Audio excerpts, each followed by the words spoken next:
So there it is, the result. Arsenal 2, Manchester United 3. Our first home defeat of the season. Our third defeat in 33, 34 games all season. Maybe you're looking at it as if it's just a blip, just one of those things. Or maybe you're saying, hang on a minute, in the last 3 Premier League games, we've picked up 2 points. That performance may well just be the kick up the arse that the players needed to get refocused. But it was a very difficult watch. It was, I think, look, and also I want to say this because I haven't been downbeat. I am still positive. It's hard to be positive in the immediate aftermath of things like this, but I'm not here saying it's all done. I'm not trying to be the Gloominati. I'm not, but I think we have to have an honest conversation about what the hell happened. I really want to hear from you because that was a very difficult watch. We didn't seem to have any ideas. And when you contrast that with the style of Manchester United where they were taking chances, you know, there's us playing the ball around. There were too many things happening today that were almost predictable. Odegaard, yet another bad performance. Jurriën Timber with his second bad performance in a week. Players who look to me like they need a rest, but what do I know?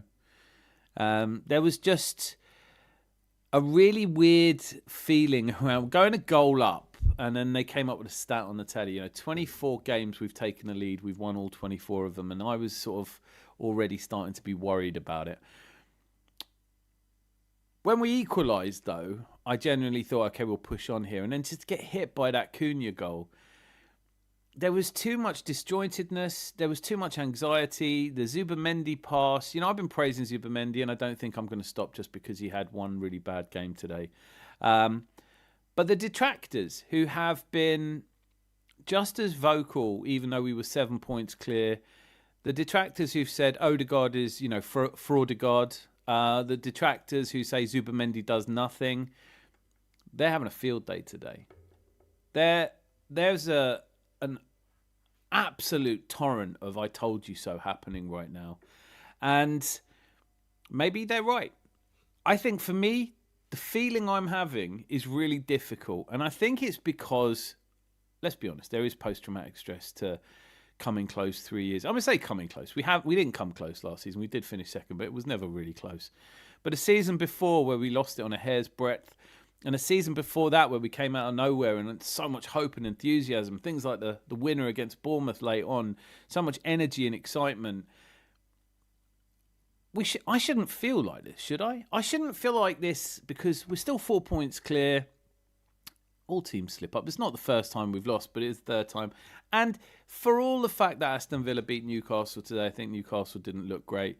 I still think they'll slip up, and I still think Man City have some tough games coming up. And if we can take a 4-point lead going to the Etihad, that's enough of a buffer. And so, look, I want to hear from you because obviously I'm not just going to throw the baby out with the bathwater. We've had a good season. We are still top of the Champions League. We are still top of the table after all. But there are more than enough things that happen in that game that are triggering, principally because we've lived through this before.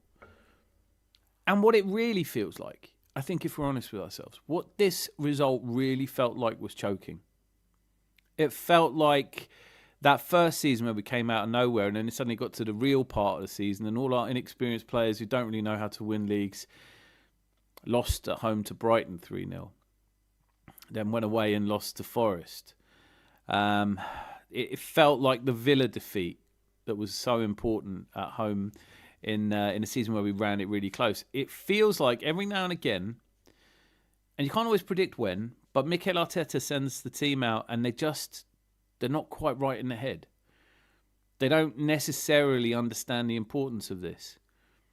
And it isn't all just Zubimendi's fault or Odegaard's fault, but even with the substitutions coming on, you don't see a real strategy. You don't believe, or it just didn't feel easy to believe for me. I was all right with the starting lineup, but I think everybody looked at Jesus starting and thought, that's because he had a good game against Inter. Different altogether. And he didn't do anything today. Then there's the criticisms of Saka, which have started to come. And, I haven't been part of it because Saka is a star boy and I think he usually is one of our better performers. But in terms of goals and assists, the output hasn't been there this calendar year. Victor Gyökeres coming on, and for all his enthusiasm, never looked really like he was going to do it. And Noni Madueke, too many times the pass was short or long. Too many times we gave it away. Too many times we failed to drive at them. And I don't know if you could watch a performance like that and just shrug it off. But maybe you can. Maybe it's just me. We're going to have... I'm going to go through all your comments, and thank you for being here. I know that for a lot of us, you probably just want to forget all about football. But we're going to play a musical interlude, and I'm going to welcome a guest on, and then hopefully we can put this right. So, see you after this. One clash, one fall, time will explode. You could feel red blood run cold across the postcode. Got me down bad and the fear get viral. Fans screaming season done like a survival spiral. But breathe, my brother, fear don't leave. North London Warriors built from a stronger creed. Arteta armor defense like granite. We don't melt, this ain't that planet. No panic in the streets of North London. Even when that moment make red blood run cold, we stand strong. Fear fades quick when the baseline rolls.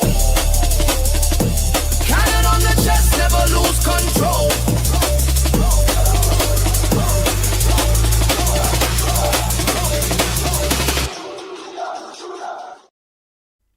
Do you know what? Being a football fan is a bit of shit at times, isn't it? I also just want to say, like, today, I found out my sister gave birth to her first child. I'm an uncle, a proper uncle for the first time. And as happy as I am about this once-in-a-lifetime joyous event, typical Arsenal to take the shine off it for me a little bit. Now, maybe that makes me a terribly shallow person because, to be honest with you, like, you know, football's not as important as real life. Is it? Here to help me work it all out. I'm going to go through the comments, but let's invite... So he's not sitting backstage. Don't waste that trip. Don't waste those curtains. How you doing, Gary? I'm doing good. I guess I should be doing good, but I'm doing good. I get to come out here and talk, so that's kind of what we do, right? It's what we do. Our fans. Good crowd in. Yeah. So exhale. I'm going to go through some of the comments because we've got a lot of people in, and you know what I'm like. Otherwise, I'll get lost. Mort Licky, Texas is here. Great to see you, mate. Hope you're faring well and you're not getting hit by too many snowstorms. It's the old pattern. It feels like it. If by that you mean build our hopes up and then have these just really out of character performances that make you question everything. I don't think I'd be questioning so much about this performance if it wasn't for the previous times we've gotten into pole position and thrown it away. Glazer's out, Dan, I feel for you. Glazer's out. Well done, Lucky Singh. Let me just say, look, it must have been a fantastic result for you. All three United goals, great to see you, by the way, Nathan. All three United goals came from that zone, 14 central box edge, same as Inter, and teams are targeting with early shots, quick plays, needs fixing as soon as possible.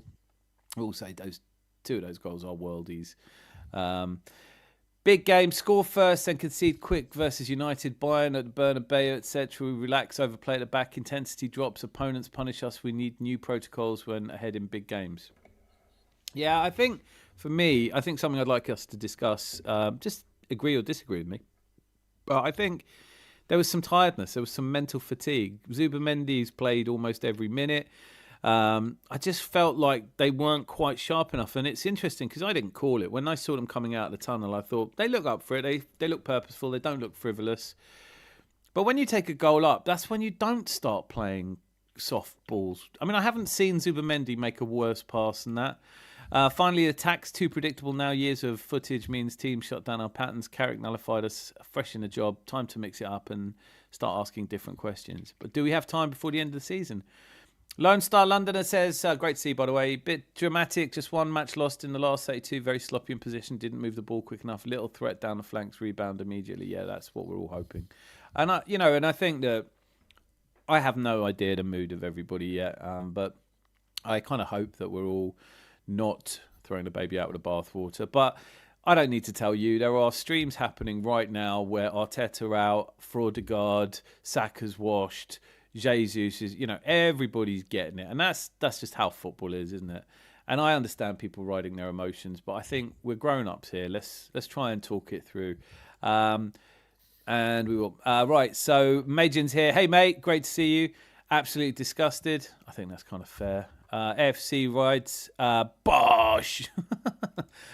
Evening, landlord. I'll have a pint of crisis meeting, spelt very badly. There's no H in crisis meeting. And a packet of I just knew we won't win nothing, please, means double negative, quad still loading. I'm glad. I wanted someone to say quad still loading. God, I feel a bit less confident, though. We gift wrapped the equaliser for 1-1. It was ridiculous. Morley Texas says, hello, everyone. But we will win the title. I hope so. Zanzi Barbarian, lucky split. All good in the hood, Zanzi. The form of DDL is choking form. Players have sabotaged. Let me start again. The form is DDL. That is choking form. Draw, loss. I understand now. Players have self-sabotage, self-destruction. No matter how anyone put it, first title in 22 will never be easy. We understand, though. Yeah. Big up, boss man. I'm normally so positive about this team, but I was so disappointed with today. It was such a big game, and we felt the pressure. Let's forget this game and move on and bounce back. We have to bounce back. And you know what, Malia, seeing you not being fully positive is a new one for me. So hopefully we'll cheer you up in the stream. I hate to sound reactionary, but I'm done with Arteta regarding making Arsenal an elite club. That does seem a little bit reactionary. We are still top of the table. But listen, I'm not here to tell you you can't feel that way. I think I kind of feel like that, but I'm just hoping it'll pass. And then Jose's here. Greetings, everyone. Great to see you. Charles, yes, Dan, it's players' fault. 100% Arteta is accountable, but players are responsible. Criticise Arteta, fair, but players need to be slated. I'm not on that.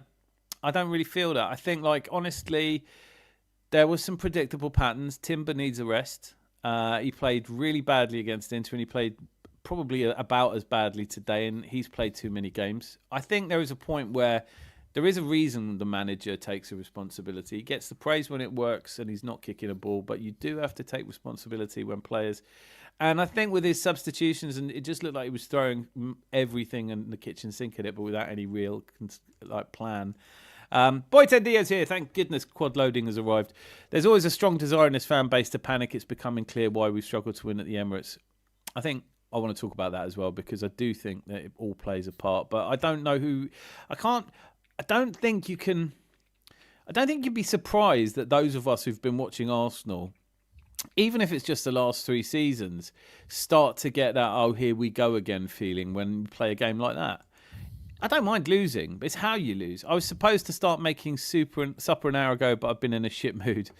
I know I had to sit through dinner. It was lovely. I had a great family dinner. I've had a fantastic day, but this just absolutely kills me, these results.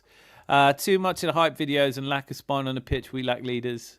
It definitely felt like that. I'm getting stoned Lone Star, so I should be on a different mood soon. Social Joins is here. Evening. Good to see you. Haven't seen you in a while. I'm guessing you're probably done with this lot now. Hope mum and baby are well. Yes, everybody's well. Tiny little thing he was. Baby Blaine. Look at this. Idrissa Dam turned up. Arteta is a good coach and has put together a good coach. However, Arteta is a great coach and has not put together a great team. He's taken Arsenal as far as he can. He's flatlining. We're going to come back to that. It's going to come up again. Idrissa Dam! I'm getting very worried about our league. Fair enough. Social Join says it's not out of character. It's happened multiple times in multiple years. You can't disagree with him on that. You just can't. You're not going to fix Ray's propensity to concede against long shots. That's a bit harsh. Gary, I've read a lot of these comments and I've got you sitting there and I do want to hear what you think. So, what are your thoughts? What was your take? Guess I'm going to react to what you said so far, just so that I don't feel like I'm spilling out my own thoughts, which sometimes go astray. But the one thing you did say that stuck out for me and what I noticed when I was doing a watch along is the team actually did look tired. That first half, they looked tired. Either did they work too hard in between games? Did they not play in the last game and that made a difference in how they played? Like the form just dipped, Did they not, did they work not hard enough to actually keep them in form? It looked off. And can I pick one player that had a bad game today? I don't think so. I don't think I could do that. You know what I mean? I don't think I can pick one player. You could throw a ping pong ball in that dressing room and hit someone who had a bad game. Yeah. I think everybody. Yeah, I think everybody struggled. I mean, I think a lot of people said Declan Rice stood out to them as the most consistent player, but he always is. So his level of good today, he probably would say wasn't the best. He probably would have wanted to do more. Um, Everybody else, it seemed, had their bits and pieces where they did one thing good, maybe another thing not so good.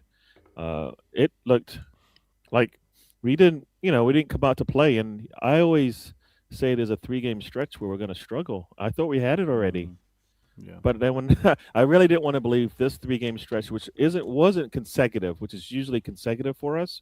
If you remember, if you go back Yeah. multiple Yeah. seasons, we've had Yeah. 3 straight games in a row where we've got knocked out of the Champions League and basically killed ourselves a little bit in the league play. Right? Yeah. We didn't really have that this season. I thought that when we played the North London Derby, Bayern, and Chelsea, those 3 games in a Yeah. row, I thought those were the games that because we didn't get the win against Chelsea, and we should have, and we could have put ourselves up in the league. I thought, okay, that might be. Hopefully, that's the game.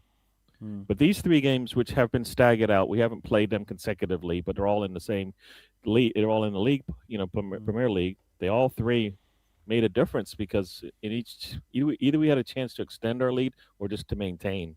We didn't extend it enough. 2 points out of 9. When you've played Liverpool, who just lost yesterday Yeah. to Bournemouth, you would think, okay, Nottingham Forest, who's sitting just above the relegation zone, even though they won today as well, right? Mm-hmm. And then and then you're playing a Manchester United team who has what looks like that kind of Leeds run, where Leeds played, I think, City, Liverpool, and somebody else all in a row, and you thought they would struggle, and they did not struggle, right? Mm. And that's what they look to be on that. We'll see how long it lasts. We'll play Leeds and figure out if Leeds is all about it. But yeah, no. Today, tired, leggy, whatever it might be, we didn't look up for the challenge. We got the goal, but I don't. I thought we would come out maybe first 20, 30 minutes and put something on them, like With some what? energy, sort of high Yeah. octane, kind of show them where they are. I think didn't happen anything like that. This tiredness, you know what? Like, it's easy for people. I don't think it's all about minutes. I think it's about fatigue. I think it's about mental fatigue. I think it's about getting through Christmas and just a point where I think anyone whether you play pool or you've run, a marathon, whatever you do, there's a point where your mind lets you down a little bit. You lose focus or concentration. If you're playing a tennis match, you suddenly find you've lost a game to love and you have to wake yourself up. And really, most champions are not people who never lose, but they're people who don't let a loss affect them. And I'm worried about this team because what looked like to me wasn't even physically tired players. It was mentally tired players. It was tired players get a goal up and they think, oh, we'll just, it's the same thing they've been doing. And I don't know if this comes from Arteta. He's criticised them for it. But ultimately, it looked like some combination of stress and pressure and tiredness, mental fatigue. And no one's going to want to hear it, because these are really well-paid people. They go to Inter, and they had to play a game of football. Then they got on private jets and flew back to London and had probably a couple of days of not training. But I don't think it is just us. I think when you look across football, Bayern Munich lost at home yesterday to Augsburg. Every away game won today. There are anomalous results happening everywhere. No team's really grabbing it by the scruff of the neck. And I'm not here to make excuses, but I am here to understand. But then I do blame Arteta for that, because even just a relative idiot like me can look at it and go, Timber's performances have been steadily declining to a point where it reached a really low point against Inter. Maybe give him a rest. And Ben White's on the bench and doesn't play. And Ben White suits Gyökeres better. And instead of Gyökeres out there, he's got Jesus, because Jesus has played scored a couple of goals against Inter in a very different style. I feel like he made the wrong changes today and he put the wrong team out. And I really like Zubimendi, but you have to look at it and say it's 2,500 minutes so far already this season. It's every 3 days. It's relentless. He's working with these players in training. He's in the dressing room with them just before they go out there. Did they look up for it? Did he get the balance of that right? Did he fire them up enough? I was worried they were going to be too fired up. I thought we never really looked in any danger at all until we scored the goal. And then it's like, oh, right, we've done it. Now we're going to win. And everyone just switches off. forget that you're in a boxing match with someone. You're much better than them. Your results have been much better than them. You drop your guard, and you only have to drop your guard a little bit to get knocked out. We got knocked out really hard. Yeah, We got knocked out twice. Yeah, yeah. No, we gave them the lifeline that they needed. Like, you know what? You get, like you said, we get that goal. They score the goal. That's deflating that they scored the goal. Came off of the Butcher's leg, but Timber was there, so it could have given him a goal anyway, regardless. It looked like so. That's what we wanted to see. But a little deflation, and then as you said, with just a little bit of I. I blame it, and this is where I kind of ended my show when I did the watch along after the road trip, my Sunday morning road trip. We I kind of was blaming Arteta, and they didn't like that. They thought it was the players, and I was like, I kind of feel it's the way we want to play, and kind of sets us up sometimes. Yeah. Like Listen, that Zubimendi pass back for me. If his mentality and the style of play for me is, you know what, turn the ball up the pitch if you've got space. If the defense is going to give you that, turn the ball up the field, because there was nobody off to from him to the touch line. He had enough time to turn, go up the pitch, and maybe push the ball up the pitch. But his first thought for me was, I'm going to pass this back or cross, sideways, but poor pass turns into ugh. And we saw that before. Gabriel did a similar pass, no look pass, poor pass turns into a goal, and I think I just want to pick up on something you're saying there, though, because here's the thing, right? Like, when you say it's the players, the thing that comes across to me over the last 3 or 4 seasons is belief. Really confident teams go out there and keep playing. Even Carrick had Man United keep playing. This team, they suddenly start to think about everything that's going on. Yeah. And I would love it to be an Alex Ferguson type manager that sends them out and go, you don't think until you come back here after the 91st. No one thinking, all right? But to set them up with a little bit more creative freedom so they don't have to think so much. I saw a really good thing on Highbury Squad where Sophie was saying there's nothing wrong with Odegaard as a footballer, but you get this feeling he's always trying to do what he's told on the pitch. And that this is a time now. Champions can't be those people. You have to. As Arteta now, I think, has to self-examine more than he's looking at these players and just go, was the mood right? Do they believe? Because if you really believe, when Man United went 2-1 up, weren't you expecting us to flood forward and push? And no, and it's the same thing all the time. It's lay the pass off to Saka, make Saka do everything. We've got players like Madueke who's kicking the ball out at the goal line, and you just think, no, this isn't the time for that, Nonny. Yeah. Anyway, we've got to bring Zanzi on because he's the word he's that you bring it up. I'll bring it up when Zanzi comes on. You say hi. Zanzi. How are you, Zanzi? Oh, I tell you what, spring is here, actually, isn't it? It's been really nice outside as I was smacking my head against the brick wall. Hello, Gary. Hello, curtains. Yes. No, one thing, Dan, that you said was thinking, and I believe when players are thinking, they're slow because you practice, need them to be. You need practice them to know all each week other. to play a certain way based on what you're expecting to see that week, right? That get the next game. All the coach has done all the thinking for you in practice to give you everything you need, all the information you need. Now you react to whatever you see because you know what, teams might not do the same thing the coach has said, but in most cases they will because they've done their research. But also too busy thinking, we're always slow, and you see that on the pitch sometimes when you're thinking. Arteta's screaming at them a lot of times, and you're like, didn't you practice? Didn't you say this in practice the other day? Well, listen, you have to also say this, like, if you're hoping that Arteta's going to tell you how to win a game, you're not taking responsibility. Champions take responsibility. Who were the guys out on that pitch who went, all right, forget what we've been told to do. Give me the ball. I'm driving at the goal.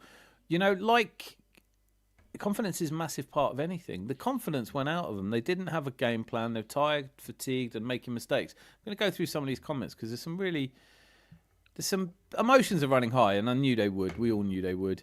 Idris Adam says, are you getting worried, Dan? Genuinely, yeah, I am. Of course I am. And maybe I won't be tomorrow, and we are still 4 points clear, and maybe a good result against Leeds. But Malt Licky Texas says, I do not see Arsenal ever winning the Premier League with Arteta as a manager, which is a sentiment that you're not alone in feeling. And he hasn't done it so far, so everything's behind you. And Just when you get to a point you go, oh, this season's different, they behave the same as they have in previous seasons. And there's no point in me constantly sitting here, or any of us constantly sitting here and saying, believe. If, fool me once, shame on you. Fool me twice, shame on me. Fool me 3 times, someone's got to check me. Do you know what I mean? At this point, it's like, all I can think is that we end this season with a Champions League or a Premier League. Today won't matter at all. But if we don't, it was because of days like today. And it's out of our hands now. We're watching this team. We're giving them everything they can. Maybe we're a little bit too anxious as a fan base, and that's transmitted. But again, I think if you have players like Roy Keane on the pitch, they don't give a shit what the fans are saying. They go and win every tackle. We were slow to every ball today. Our passes were sloppy. We weren't sure who was where. The changes made it all more confusing. I'm going to go through these comments. Makosi, too emotional. They're allergic to silverware. Get ready for each competition to disappear one by one. Let's hope not. There he is. Anthony Weir's big arms. Blue Savannah eyes. Dipped in Sherbert Herbert. Earth Ernie Vader. It takes me longer to say it now than to read out your comments, but I love you to pieces. Hi, Dan. I can take a loss, but this game hit home. We were poor and there was no stability in the team. It was a manager. I'll be dropping Zubamendi against Leeds. Hello, Gary, and bye, Gary, by the way. Anthony! And then we look overcoached and running out of ideas going forward. I agree with that, AFC. I kind of feel like that's what I was saying as well. The system is an attacker killer. Dan, pass the cider over. I'm on new cider now. We're on Thatcher's vintage. Got 2 more cans of that to go. Might even go through it tonight. Volder penis to Arsenal. I don't want any. Oi, you Bristolian, found a case of Magners. Not giving any to Dan after Saturday night. I loved it. It's not a fan base's fault whatsoever. We're just tired of watching the same movie year after year. I'm not here to blame the fan base. Of course, it's not the fan base's fault. But what I'm saying is that, well, it's the same old argument, isn't it? When the fans don't sing up at the stadium, they say, oh, the fans are contributing, but the fans will say, well, hang on, if you don't give us anything to sing for, what do you want? This is on these players and this is on this manager, and he has to do whatever it takes to win. Now, I know that we've got sort of first world problem syndrome at Arsenal, and we are still 4 points clear. But it isn't like we won the 2 games before this. We drew 0-0 with Liverpool. It was a shitty game, and we drew 0-0 with Nottingham Forest. We had chances that we didn't take. We've had really good cup performances in between. But the Premier League's important, and we have just given a massive fillip to Manchester City with Mark Gahey. They played against Wolves. They were average. Congratulations on being an uncle. Thank you. I'm a funkle. There he is, a signature. Evening, fellas. Tiredness cannot be an excuse, though, especially with the squad we have now. I really hate the word excuses. Haven't you ever failed to achieve something because you've just not had the tank? When I see people falling short of a marathon, it's not an excuse. It's like people give their best. I think today there was a really pathetic moment where Mourinho, after they scored their second goal, was kind of geeing everyone up, going, come on guys, come on. And it's like, it didn't look, they all looked sad. They looked sad. And I don't mind you looking sad at the end of the match, but I can't stand seeing you looking mad with 30 minutes to go or sad with 30 minutes to go. That's where you go, right, this is on me now. Arsenal will be 7 points behind City again. I think that's flawed logic and maths. Arsenal will have to do what City and Villa did when they lost and start winning again. Let's be honest. I think it's a sense of emotional fatigue. I think so. Bro, if you want to bring big trophies, you have to play under pressure. Don't start blaming the fans. Pressure is a top. If you don't want pressure to play for Brighton. Wait, when did I blame the fans? I'm not saying it's the fans. I'm saying that... Actually, I said the opposite, Social. Pay attention. I said... You can't blame the fans for feeling like this is deja vu. You can't. I'm not sitting here going, this isn't the first game we've ever lost or the first title that started to fall a bit wobbly. I would feel better about it if this is the first time we were going for a title. I go, no, come on, he's done really well so far. But I look back to the Villa games, the Brighton games, the games where we just didn't show up, and I feel like this is being repeated now. So I don't feel that the fans are to blame. You've got to give us something. We've won nothing in 6 years. You've got to give us something. Yeah, we're doing well, but we are doing well and the race isn't over yet. If your horse is winning and it starts to pull up a little bit lame with a third of the race to go, it's all right to say, hang on a minute, I'm starting to worry here. But I did not say, and I have never said, that it's the fans. I'm saying I've said everything else, to be honest with you. Big up Zanzi. The case sounds great. Yeah, Lord Dan was after those ciders he drank last night. So if City draw or lose their next Premier game, what happens? Well, they've got some tough games coming up, but let's focus on us. Boy Tendio, we've got to go away to Leeds and we've got to win, and a draw isn't good enough now. We've started using up our lifelines because we're Villa and City are 4 points behind us. It's not one chasing, and Villa went away today and did a good job at Newcastle. Do I think they'll hold on? I don't know. Makuzi, also this explains why we're concerned not winning the games we should have. It would have afforded a bad day like today. These players, manager cannot take the pressure. It feels like that. That's no one's going to be able to sit here and tell me they're definitely coping with the pressure. Don't be classless slags. Smash the likes and subscribe. Well said. There she is, Rosie. Fun dabby, Rosie. Good evening, Hobag and the original Homer. You heard this. Donuts. Do we have any links to jump on? Absolutely. Wait there. Yeah. There we go. Just popped into Gary's show. Just tumbleweeds in there.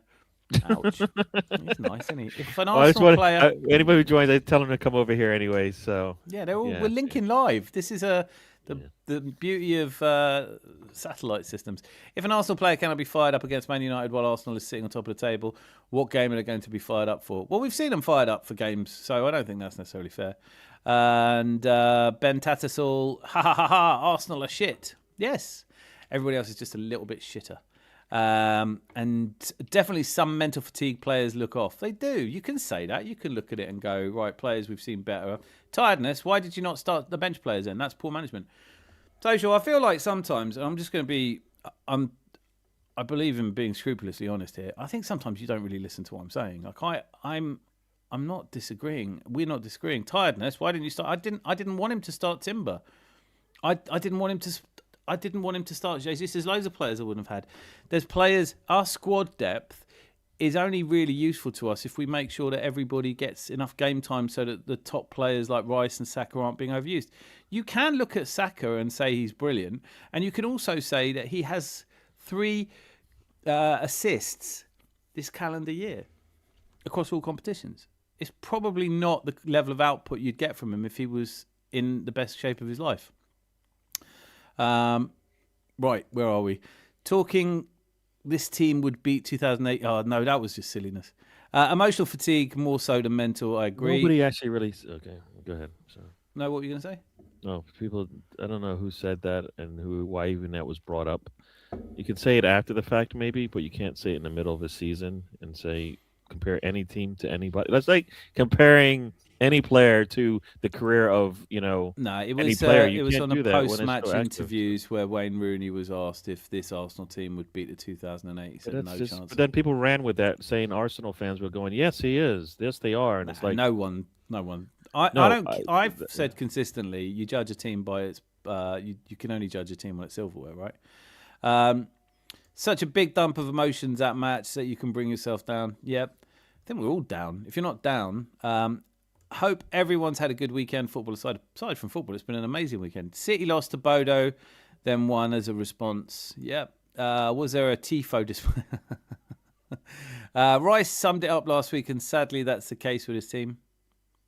I don't know what you mean. Sorry. Well, when he said those words after the game or whatever, he made some. He had left some flowery language. Okay.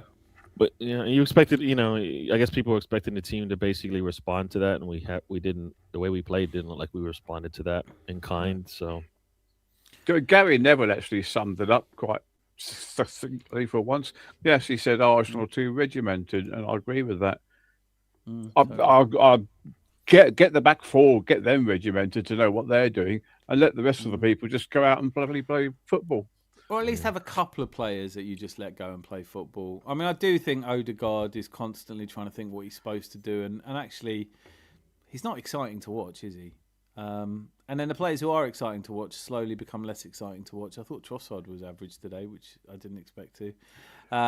Right, let me bring on Bad Audio Bobby, but it doesn't look like Bad Audio Bobby. It's Bobby Terrible Audio, and he's got no picture. So, hi chaps. How are you all doing after today's abysmal display? Bobby. Hello. How are we all? It's just shit, isn't it? It's like, it is just a shit show. I've got a different take on this today. I think we went through. I know I mentioned it in the chat that we had a big emotional dump after the Inter game. I think that was such a big game, and to G yourself up to go to Milan as well and carry all that out and really put on that performance. Problem I is, think Bobby, this. like a couple of years ago, we were out of every. You know, when we went out of the Europa Cup, as we were only focusing on one, we didn't play well. Now that we're in too many competitions, I think it all boils down to the same thing, doesn't it? Doesn't it all boil down to we've got to be prepared? A really great, you know, if this was a movie, maybe this just game wasn't just too important. Maybe they didn't get fired up for it. Maybe they just wanted out of the way. You know, this is like, oh, we've just beat these and we'll get on with it. And then we were surprised at how good they were. It was a bit like we were Apollo Creed in a Rocky film today. That's what it felt like.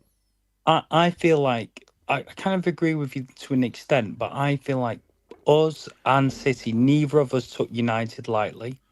I think United under Carrick are a lot better. You can't say Man City weren't G'd up for that game. I don't think it was a case of we were G'd up for that game. I think we both were.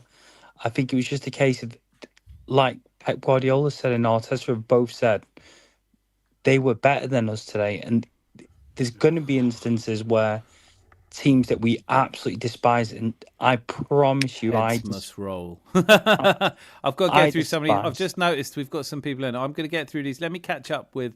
Sure. I'm loving what you guys are saying. I'm blaming the players too. We lacked a spine today. Our first goal today. Now, come on, I talked shit about Arteta's tactics, but our first goal today. How come no one talked shit about Arteta's tactic to prove that goal was? Listen, I think. You know what? I would summarise it as this. All the people going, we'll never win a title. And then there's people going, it was shit, but, you know, it's just one game. We'll find out who's right at the end of the season. We're not going to find out today. But I'm speaking from the heart, and I felt affected by that game. I think we all did. And right now, my confidence has taken a bit of a battering. Arteta is God. He cannot be blamed. Nobody thinks that's true. Clock Enders is here, all changed on that Zubi mistake. Yeah, it was such a weird thing to do.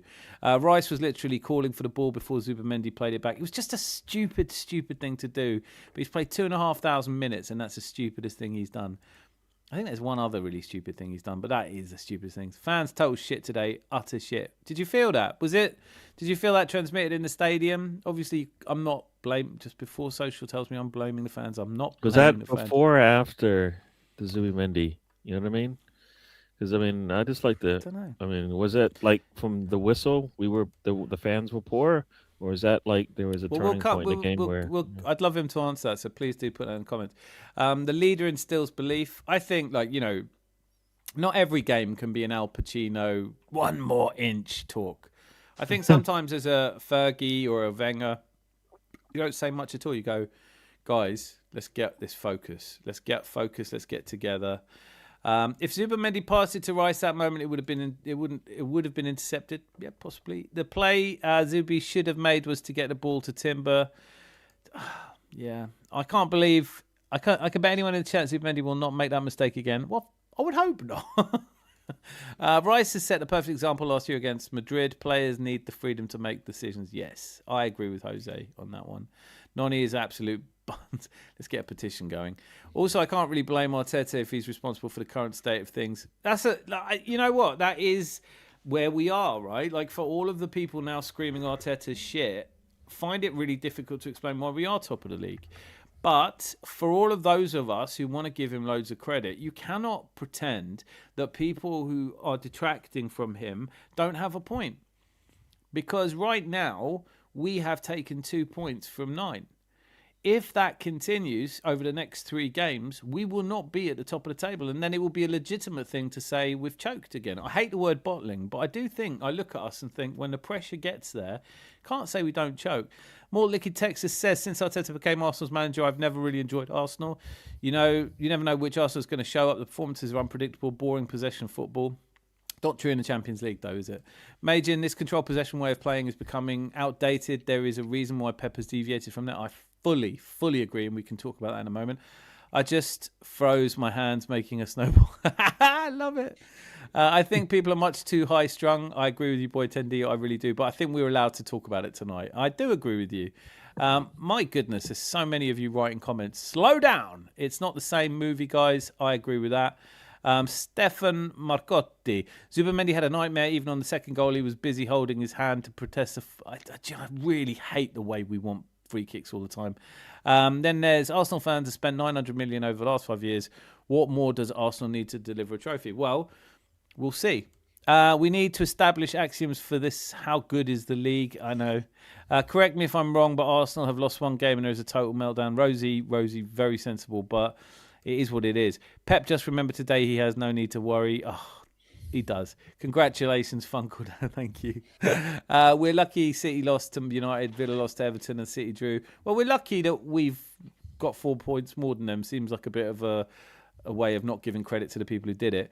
Andy Robertson from Liverpool to Spurs. Not Idris, I love that you're back. No transfer talks for a minute, right? It's the first game of the season I felt we deserved nothing. No excuses. I agree. Roy Marsh, 100%. We're still 4 points clear, and let's not forget that United are only playing 1 game a week. True. All very true. I feel like you've lost a game and most fans haven't. I think, Rosie, I'm not trying to defend it. I want to come back to that point over the night. But look, it's all right. It's not that the fans are losing their head because we lost 1 game. They're losing their head because it's a game that felt like the Villa game. It's a game that felt like the Brighton game. It's a game that felt like the games that we play when it really matters, like Bayern in the Champions League. We just seem to not have any idea how to push forward or confidence in ourselves. So it's not all about this. But you're right. From an objective external point of view, people look at it and go, first world problems, guys. You're still top of the table. Dan, just imagine if Emery won the Premier League with it. Oh, fuck off. In our real lives, we don't get to fail as much as Mikel. We get fired or suffer heavy consequences. We don't get to run it back. Someone else takes your spot. Social, what's your point? Do you want to sack him tonight? Is that what you're saying? Do you think is it worth us talking about that? That can't be true, right? Right? That can't be true. Listen, full of shit. Listen, I've kept people for 6 years that weren't very good at their job. You don't get fired for not being the best. You don't usually get fired in real life because you didn't win the outright. You're not the best in the world. But it's just anger and resentment, and I feel it as well. So I understand where the emotions are running high. I'm miles away from getting through these. I'm sorry, guys in the chat. Maybe you guys can play Scrabble while I get through this.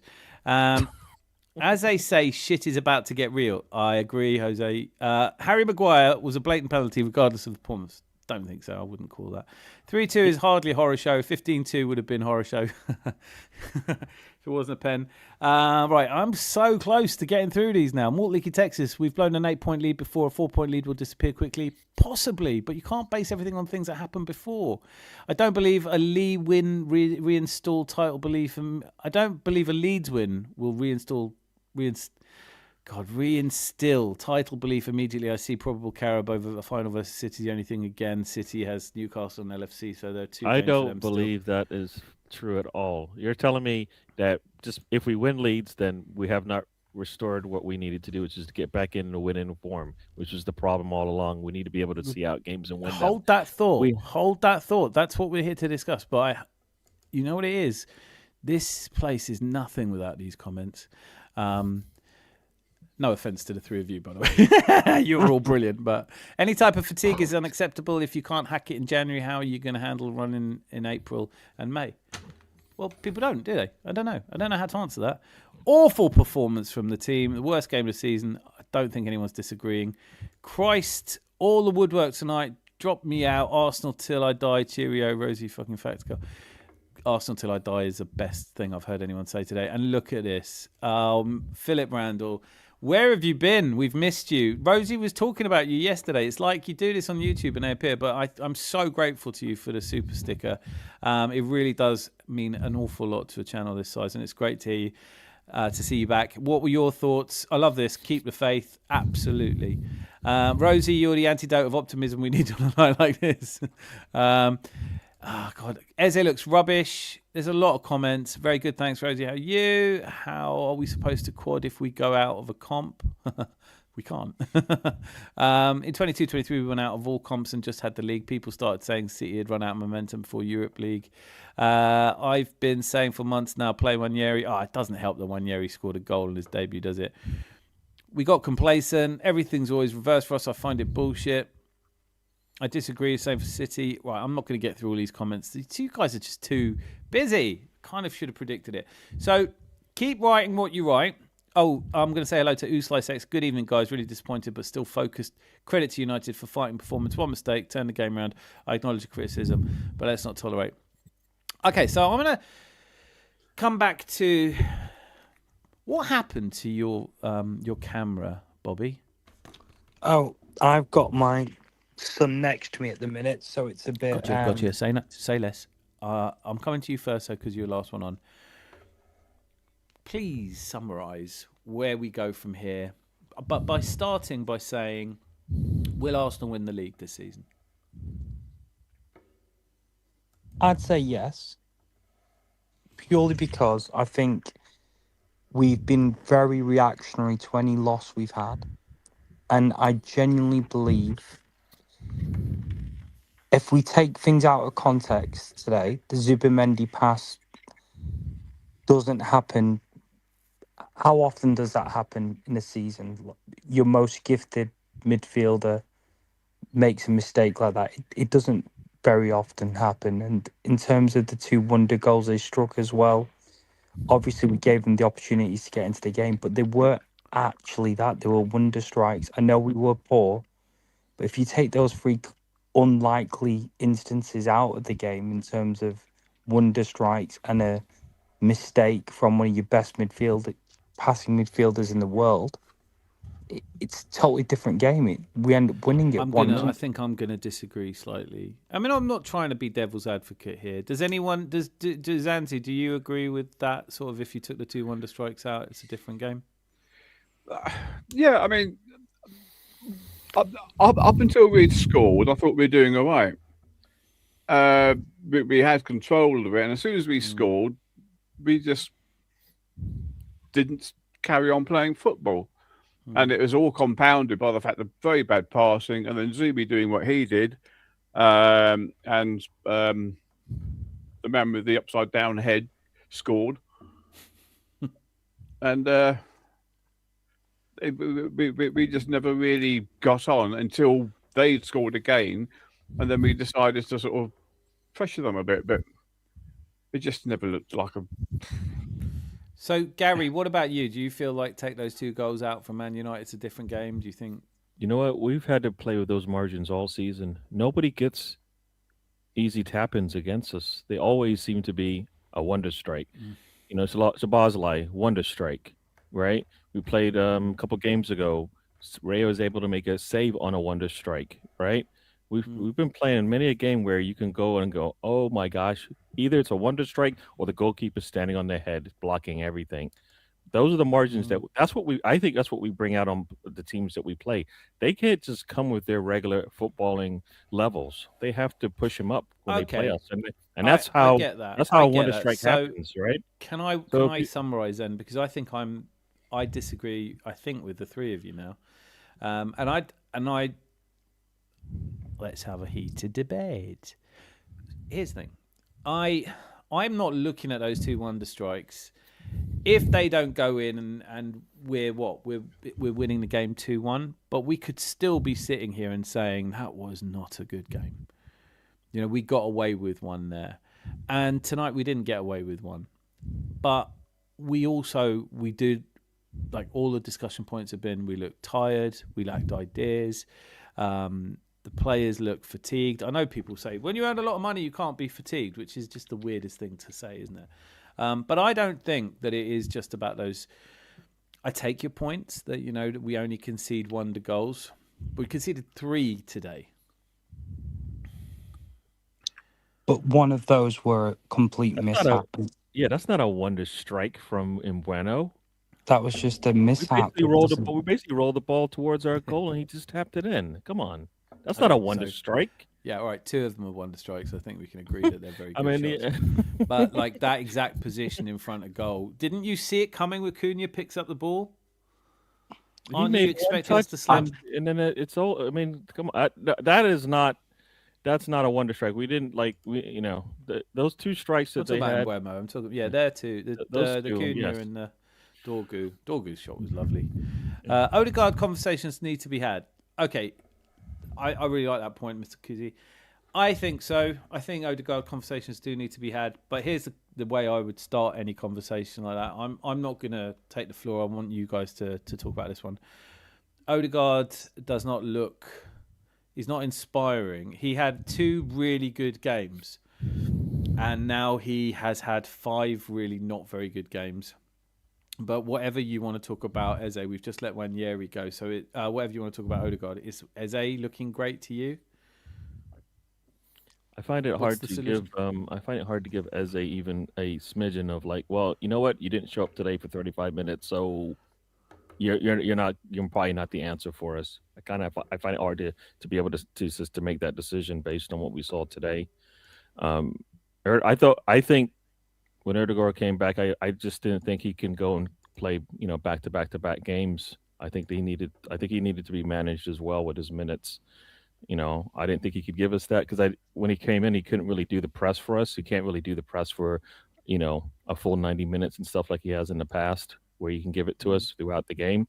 So I kind of feel like he's still not 100% back. And for me, when he's on the pitch and he's pressing, we look much better. When he's not able to do that, guess what? We basically seem to be, So I kind of feel like, for me, I think it's more he shouldn't be playing as many games as he is. We should be utilizing the fact that we do have an Eza and allowing them both to kind of get minutes. Meanwhile, getting one of them back into form, and one of them will take the reins essentially. And that's what I think is what we've seen from what we saw today. I just don't think I don't think he's fully back. I don't think he's got enough time to recover. We talked about it already with the stress and the stress and rest and the tiredness. And it's not just tiredness physically. It's not just tiredness mentally. It's not just tiredness emotionally. You take any 3 of those, and then one day you're going to see something that's going to affect the way they play. So that's how I think. Let me put it as simply as this then. You started Martin Odegaard for the game against, Kairat doesn't make any difference, but against Leeds away. Is anyone starting? I would say Eze needs to get a start. I'd say Odegaard, to be fair. Yeah. See? I think it comes down to Zanzi. I haven't heard from you on this one.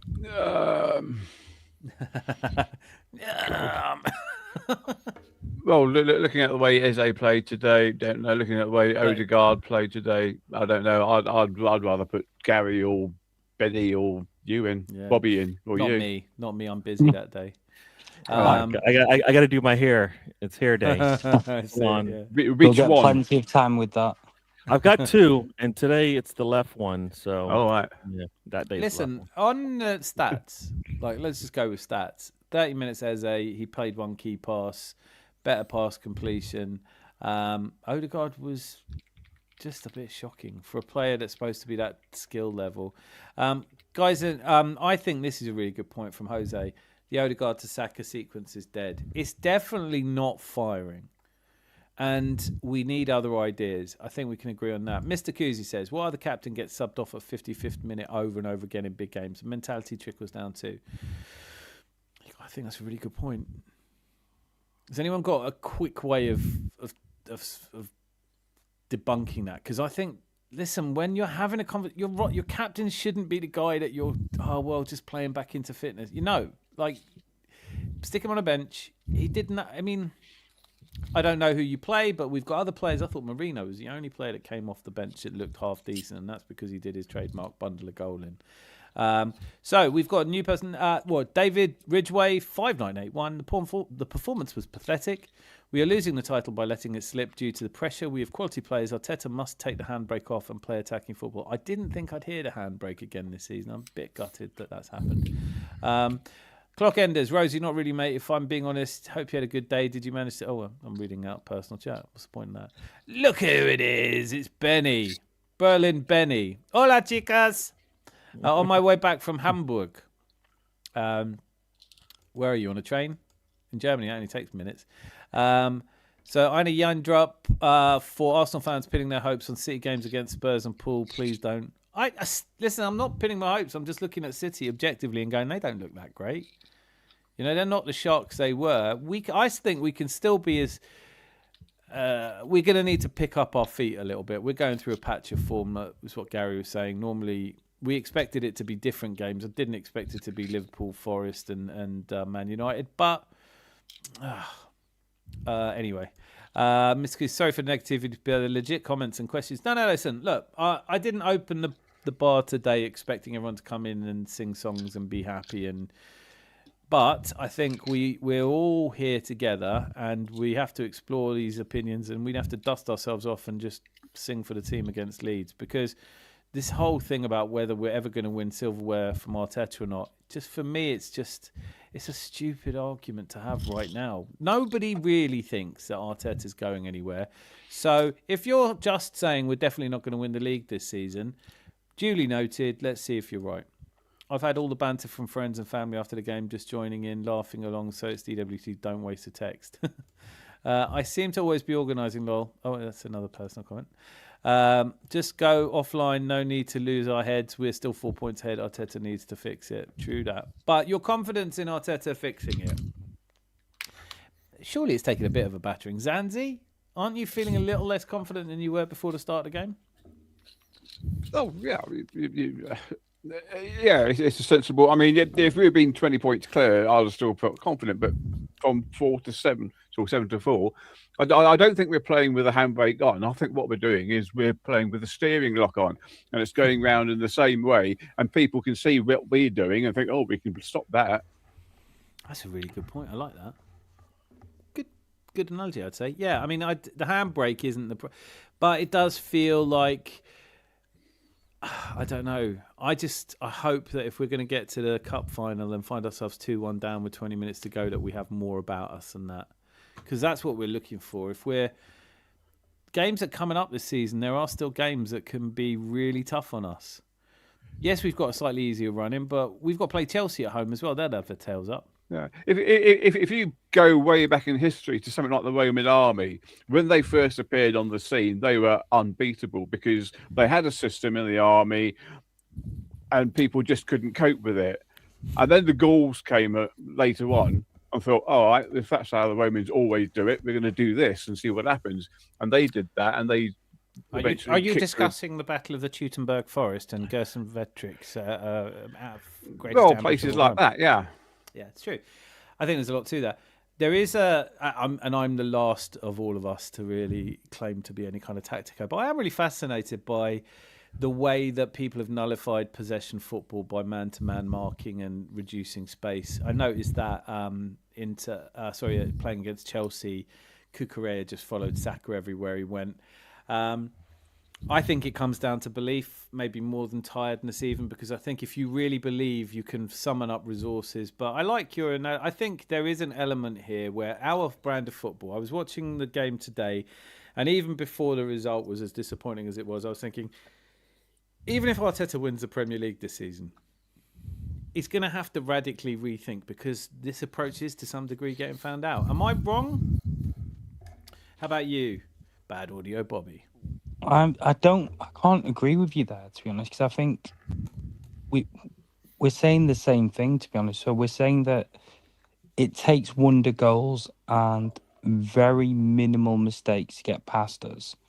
So on the instances when that doesn't happen, we're winning games via dominating games, controlling possession, and maybe they're not the most entertaining wins. Maybe they're not the 2-3-0s that we desire, but we can win those games. So before, when you said, oh, if those things don't happen, we win this game boringly. But that's what we've been doing for the majority of the season. And I think where we all need to maybe shift our focus is we're always going to, because we've not won this under Arteta or won anything significant under Arteta beyond that FA Cup, we've got that fear, can he take us over the line, which is rational. But if we were being chased by just Villa, I don't think 4 points would be 4 points ahead. We'd still feel very confident. The fact that it's Man City, which has been the best team in the world multiple times over the last few years, is what's given us that fear. I don't think whether we were still 7 points ahead after this game that we're still that confident, or if we'd drawn today and it was 5 points, I still feel that there's a mental barrier, which is because it's City that's chasing us. And I think it's Arteta. I don't think Arteta can do any more. If you brought in another manager, I just sorry to jump in, but that's such a strong point. No, I just want to make people think it was my point by speaking over you and claiming it as mine. The reality is that, isn't it? It's just like we've got. If you had your way, you would have put 4 of your faces in front of us while we were talking. No, and look, Gary, if I had my way, we'd all be able to see Zanzi and we'd be able to see bad audio Bobby. No, but I love the point. I think that when Rosie's really kind of sensible in saying, what are you guys worried about? When I see non-Arsenal fans online going, fucking hell, man, you're 4 points clear. What's the drama here? He's not a shit manager. You're top of this and you're top of that and you're in this and you're in that.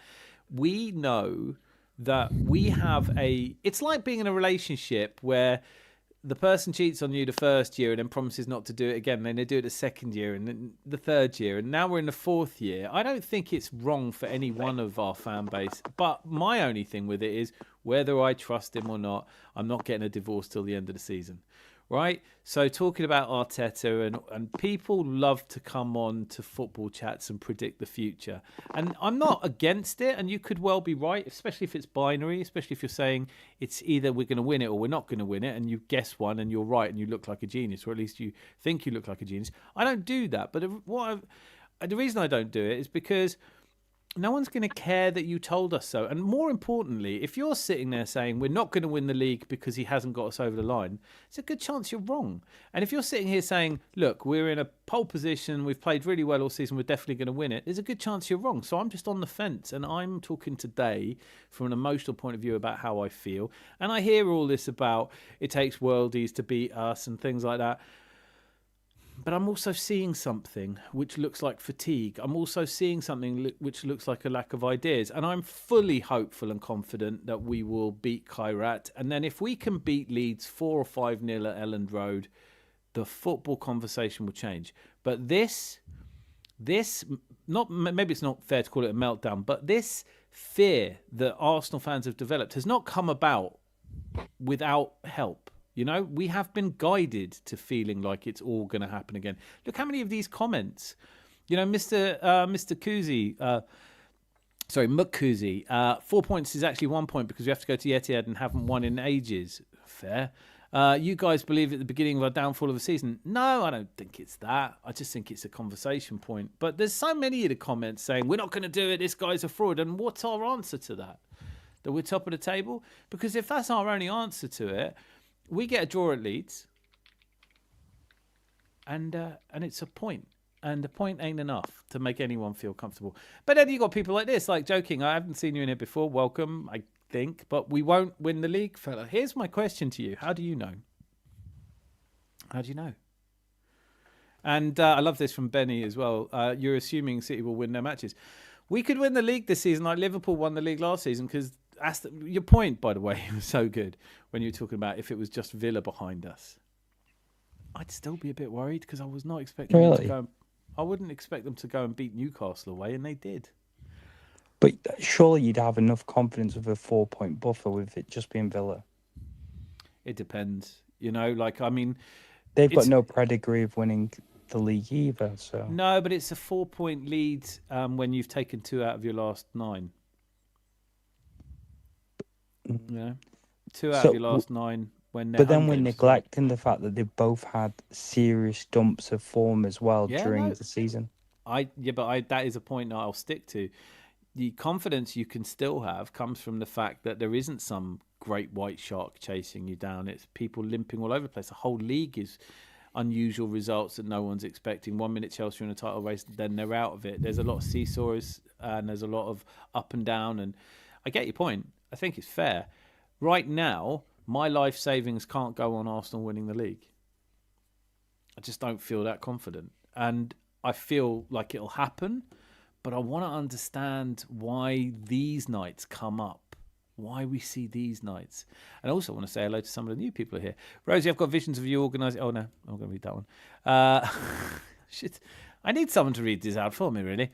Hello, Catherine. Fantastic. I think Catherine's joining us from the esteemed Don't Waste a Trip, our sister broadcast here on YouTube. United deserve to celebrate. They earned every right. I'm referring to those in our fan base using this to project. Fair. Do you know what I mean? Like, I don't hate any Man United fans. I don't hate Man United, and I'm just sick that they predicted it. They were talking about beating us, and I was like, "What are they on?" And now I'm sitting here thinking, "What am I on?" Gave you the first one a fucking platter, more like. What? It really was.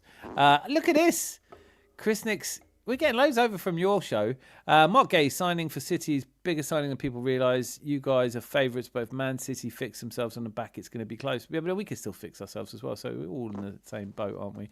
Zubimendi did the same thing against Spurs, which cost us a goal. Don't remember losing to Spurs. That's not the goal. These are serious convos about Arteta selections. Yeah. I mean, I think there are serious conversations to be had about the Arteta selections. Shall we do that now? Because I don't think we've touched on it, really.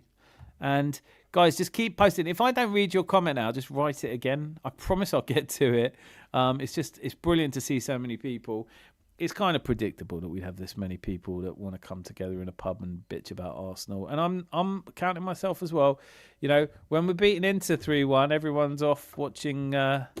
Walking Dead or whatever you're up to. Now, we're here to console each other. I really want to see if I can nick any more of your ideas, Bobby. What was your starting lineup going to be today? To be honest, it would have been exactly the same as Arteta's. I don't think there's enough... I'm going to put it this way. We're all reacting in this way after a United loss. City also lost to United.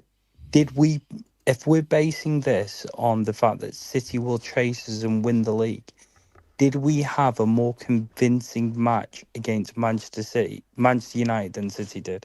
I think we did. Okay, I can't agree with that. I'm not basing all of this just on a performance against City. I'm not basing it against Man United, sorry. I'm basing it on what I watched and problems I perceived in the players. I saw 5 or 6 of our players have really bad performances.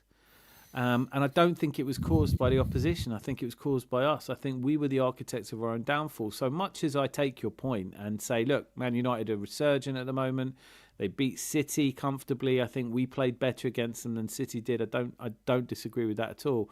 But leaving out the fact it's Man United, what if it had been Leeds? What if we'd lost to Leeds like that today and they'd scored 2 worldies? Would that change your view? Would you feel like, oh, God, there is something wrong? I can't feel like there's something wrong because we just beat Inter in the fashion we did. Yeah. Because I don't think there's anything wrong with the selection because I think the squads are that evenly matched. If you put Odegaard in over Eze, there's no guarantees, or Eze over Odegaard, there's no guarantees. Saka over Madueke, Saka's obviously a better player, but I don't think Madueke's going to make you lose the game. No. There isn't enough of a shift in the squad for us to say this has made us lose this game. I think I'm going to sound really cliche and cheesy here, but I'm going to say it's just one of those days where we've been outplayed by a really resurgent team. We've had an emotional dump in terms of such a high, in terms of you've won the Champions League group. That's huge. You just necessarily won. Oh no, we have. Sorry, yeah, no, we have. You're right. Like, killing me. I think if Bayern win by 8, can they not still do it? They still can't do it. We've won it. I like. No, if Bayern hammer their team and we lose to Kairat, Bayern would be top. That's what I thought. Yeah, there's a goal difference. The thing is, we don't care about that game anyways, because like you said, we're finishing top 2 regardless of what happens. I mean, we lose. It will look bad because I don't think we should be able to. We shouldn't be playing that more. But I think we've subbed 10 of our players and beaten a better team than Kyrak. So it's for us, if we were able to substitute out 10 players, which I don't think we can do because I don't even think we have the numbers now, but we should be able to manage. We still be able to manage a game against them. If you watch them play, you see that they may hold up for about 30 minutes, but eventually they just they will wear down, and we do have better players than them. With the mood I'm in today, we're not going to spend any more time talking about what if we lose to Kairat or Tyrat. Well, it was brought up, so I know. Listen, that's not me was saying brought- you shouldn't have discussed it. I'm just saying I'm drawing a thick line under that one now, going like, we are going to take our frustrations out on them.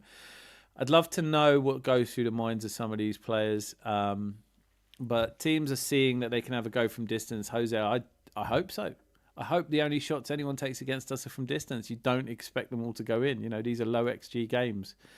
2 decades and counting. Thank you, Joe. Keep counting.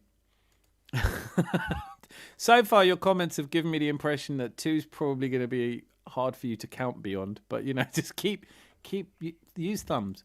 Dan Glazer's out. I love the way he starts every message with that. From Manchester United, don't do banter. I look football logical way. Yeah, I mean, you're brilliant, and I'm really pleased for you in as far as I possibly can be. I'm gutted for me though. So Maul, where have I or anybody in history ever said Arteta till I die? Yeah, no one's ever said it. This is such a straw man argument. These people out there going, you just love Arteta. I don't know where this idea comes from. 2 strikes from the exact same spot. I look football logical way. It's the only way to look at anything. It's frustrated me the way we dropped back when we scored both times. We need to keep pressing for that second goal, get another goal. This is a. I think we could discuss this. Is there an appetite to discuss this, Zanzi? Do you feel like there is something about us that we take a lead and then we somehow just want to hold on and sit back? I don't know. I mean, for that first goal, I just think we just lost the plot. I don't think we dropped into the defensive formation, but we would just. I thought start of the second half, because I was still predicting that we were going to win 4-1, because the only goal that they had scored was from Zubi's silly pass to the bald man. But from the start of the second half, I thought, this is it. We're going to do Villa, and we're going to really go at Man United, and it just never materialised. Our passing was absolutely It wasn't good. It was over. Yeah, it was. What about you, Gary? Do you feel there's something in our? I think Zanzi made a really good point there that we still would have felt we'd be in control. But when you give a team like Man United something to play for and a bit of belief, it looked like they would. After we scored, it looked like they were expecting to lose, and then we hand them a way back into it, and we give them unnatural hope. And yeah, no. I mean, I was watching the game and kind of following along with some of the stats. Kind of, you look at what you see and you look at the stats, and they kind of give you the answer. You know, we're up, close to 75% possession, controlling the game like we usually do. And that dropped to where it was pretty much close. It was almost 50-50 at one point, or 55-45 at one point, which is finished at 60-40, didn't it? But it was that period where it dropped considerably after the first 30 minutes. That's when they started to look like they were going to have a little bit more fun than we were, and that's exactly what happened. So yeah, I think you can see it in the way that we play. As soon as if you see our our forward line basically pretty close to that, there's a small gap between our back line and our front line in defense. Guess what? We're giving up possession. We're giving up possession of the field, essentially, right? We're giving them a lot more of the field to work with, and we get punished for it every time. That's why I'm saying, like, we're not. When we put pressure on teams, when we're putting pressure on them, we're pressing from the front. Nah, they don't get much. They gave us the ball right back, and that's why our possession stats are so high. Once we set back a little bit, they just come forward, keep going forward, and keep coming forward. Make sure a little mistake here and there, we lapse a little bit. That goal that we saw, those 2 goals that we saw today, look eerily similar to that Neto goal in the Chelsea match last season, I think it was, right? Where he scored late in the game to tie that thing up. Look, eerily similar. Our back line is dropped. Our midfield is nowhere to be found, and there's nobody there to stop the attacker coming close to the 18-yard line. Bang, bang, shot from distance, and they score. I mean, it's one thing if it happens once, but we're seeing it consistently now that we're giving up that space right in front of the box, and they're taking the shots, and they're teeing off on it. And, you can't give players – we've seen Noni score from there, so we know it can be done, right? And we're talking about even better players taking those shots now, and they're scoring them. High, low, doesn't matter. I mean, one shot was low, one shot was in the corner, the top corner. I mean, you can't do that. You cannot give players that much time in this league to shoot. They have strong. They can shoot, and we got punished for it today because of it, right? And I said it's repeatable. So when I see it again, I'm like, it's not a one-off. It consistently happens, which means we're putting teams in that position to where they can make those plays. And guess what? They're coming through a lot of times, and not often, right? Not often, but they're coming through. When we make a mistake, we get punished by our mistakes, and that happens to most teams. But the way we play defense, it doesn't happen a lot, right? No, On our bad we're days. not conceding a lot of goals. We're giving up what is. I get all that. But Emile Peltier, brilliancy. Still big favourites. We must play faster and with more variation, get the ball forward faster, use the quality we have. I really thought when we signed Eze that there would be an opportunity for him to just do what he feels is right, to play, like the Arsene Wenger systems where they go, right, you know what you're doing. That's where I think these handbrake comments come from, and this structured, organised, possession-based football where, I think we're being really hopeful if we're saying that going forward only good goals are going to get scored against us. But maybe that's where we all disagree. Maybe I'm wrong. Can I just say something about the stats of today's game? Our average stats this season have been 85%. Man U's have been 83. Sorry, what do you mean by that? Passing accuracy. Oh, okay. Yeah. Today we had more possession, but we were like 90 passes shorter than Man United's. So Man United still retained a good passing of 83.7. So we passed the ball 441 times. They passed it 356. Oh, hang on a second. No, I'm looking at the wrong fucking side, aren't I? Sorry. Yeah, no, it. We passed a lot, but it's what you do with the passes, isn't it? Here's a question from Charles. I always love these. How much of this statement is true, Dan, Gary, Bobby, and Zanzi? How much of majority of our players to win fouls or corners rather than break teams down? I'm not saying a fucking thing about this because I don't actually. We create the corners because we put the pressure on the other team. They have nothing That's but how to I do see is to block our crosses. That's why the ball ends up out of bounds. I mean, that's no. I get it. That is say, how I feel.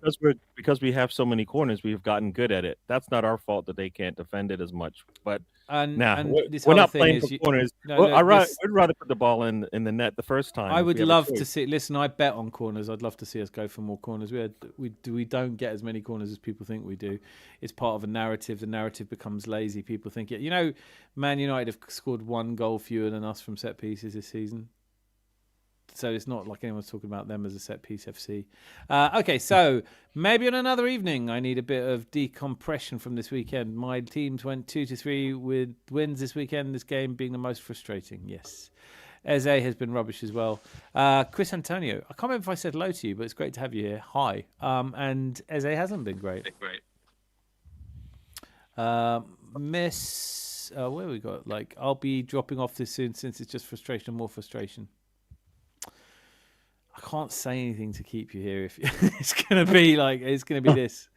Join us on Tuesday where we will be talking about more cheerful things, I hope. Yes, mark my words. I love it when people start off with this. Mark my words. City beat Liverpool at Anfield, the same stadium they've lost. Do you know what? I'm a sports bettor. I'm a person who, I've heard people tell me predictions. You just forget them. Mark my words. What you mean is, in my opinion, City beat Liverpool at Anfield.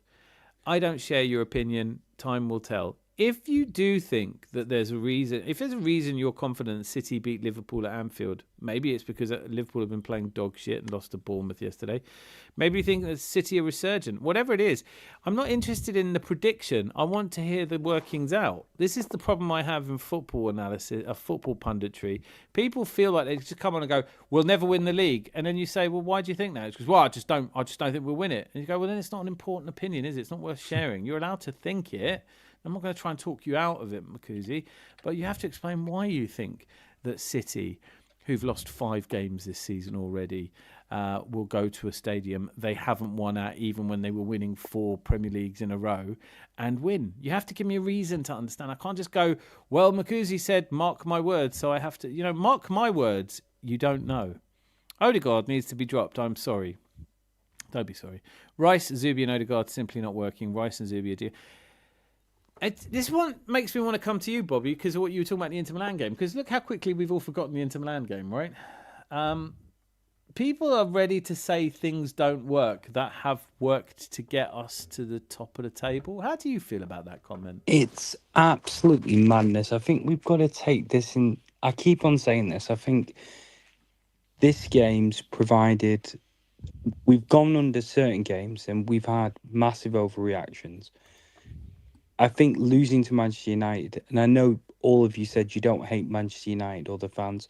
I do very much dislike a couple of Man United fans, to be honest with you, but not on a personal scale. Brothers. But yeah, and but I feel like we've got to take it into context. If we're in a position now where we've lost to,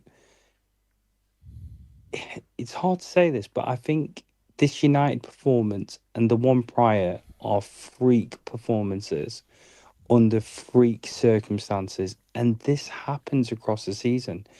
Now, when you weigh it up, City also lost to the exact same team. I know I covered this point before, but I think Odegaard.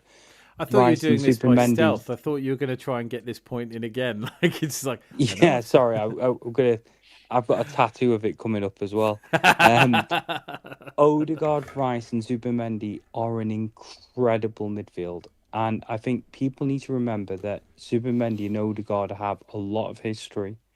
And I think once that develops and that chemistry builds, I agree with Gary as well in terms of there is a level of fatigue with Odegaard. And I think it's all been worked out because we've got the Kairat game this week. I don't think Arteta played him with the intention of burning him out and playing him again against Kairat. I think he's got some time free. I think that gives Eze a bit of time to develop his flow. And people saying, oh, Eze's not the guy. Eze's not the guy. Give him a bit of time. We've obviously, unfortunately, he won't go away with England this summer. But I think that gives us extra time. He might, I'm not... Like, imagine... I don't think he's out... Yeah, he might do. But listen, I tend to agree with you. And I think if we were having a conversation about... If this was a separate stream, and perhaps we do that this week, do a couple of separate streams dedicated to deciding whether looking at past experiences of of Odegaard, Rice and Zubimendi, for every performance like tonight where it didn't really work, there's a few where it really did. But that's why I'm focusing. I don't think there's anything about Rice that we're going to change or want to change. I really like Zubimendi. He's had a bad game, but overall he's been really good and arguably our best signing. So I don't really want to get into does that midfield work. I disagree. I do want to take up on the point that Philip Randall made there, which is why does every Arsenal fan think City are going to beat us comfortably at the Etihad? We win that game and everything changes. Absolutely. I do still think 100%. I do also still think that to the point where people are going, mark my words, City will win at Liverpool. It's like, what does that mean? I can't take that to the bank. I can't pay my rent with mark my words. If you're betting your life savings that City are going to Anfield, then you're doing it from a completely different frame of reference and you're talking about Arsenal won't win the league because we haven't done it before, because City have not won at Anfield. And that is a big game for Liverpool.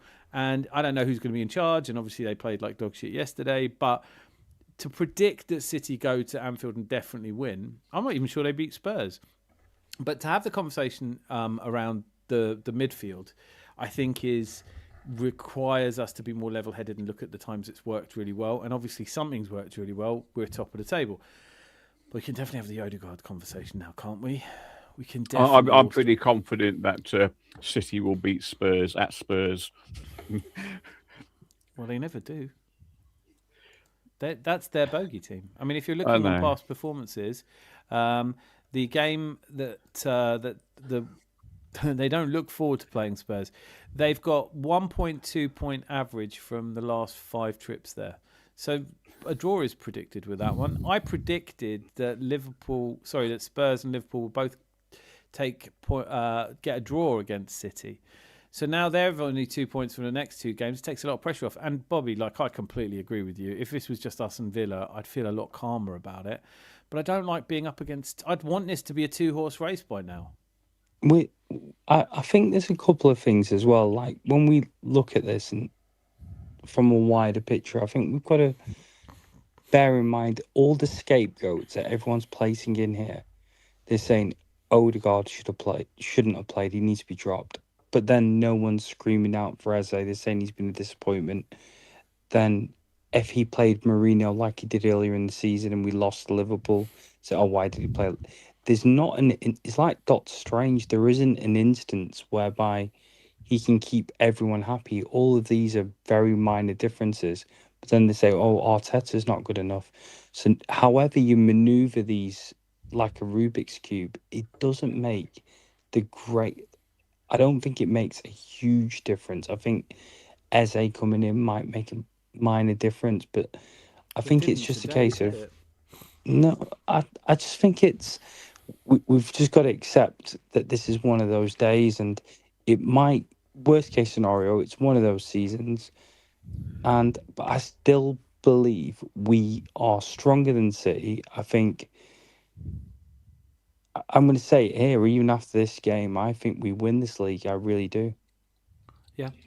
Okay, but I love to hear it, but I'm saying you can't be as confident after this game as you were going into this game. I don't see how you can be. No, I want to say I'm as confident, but I think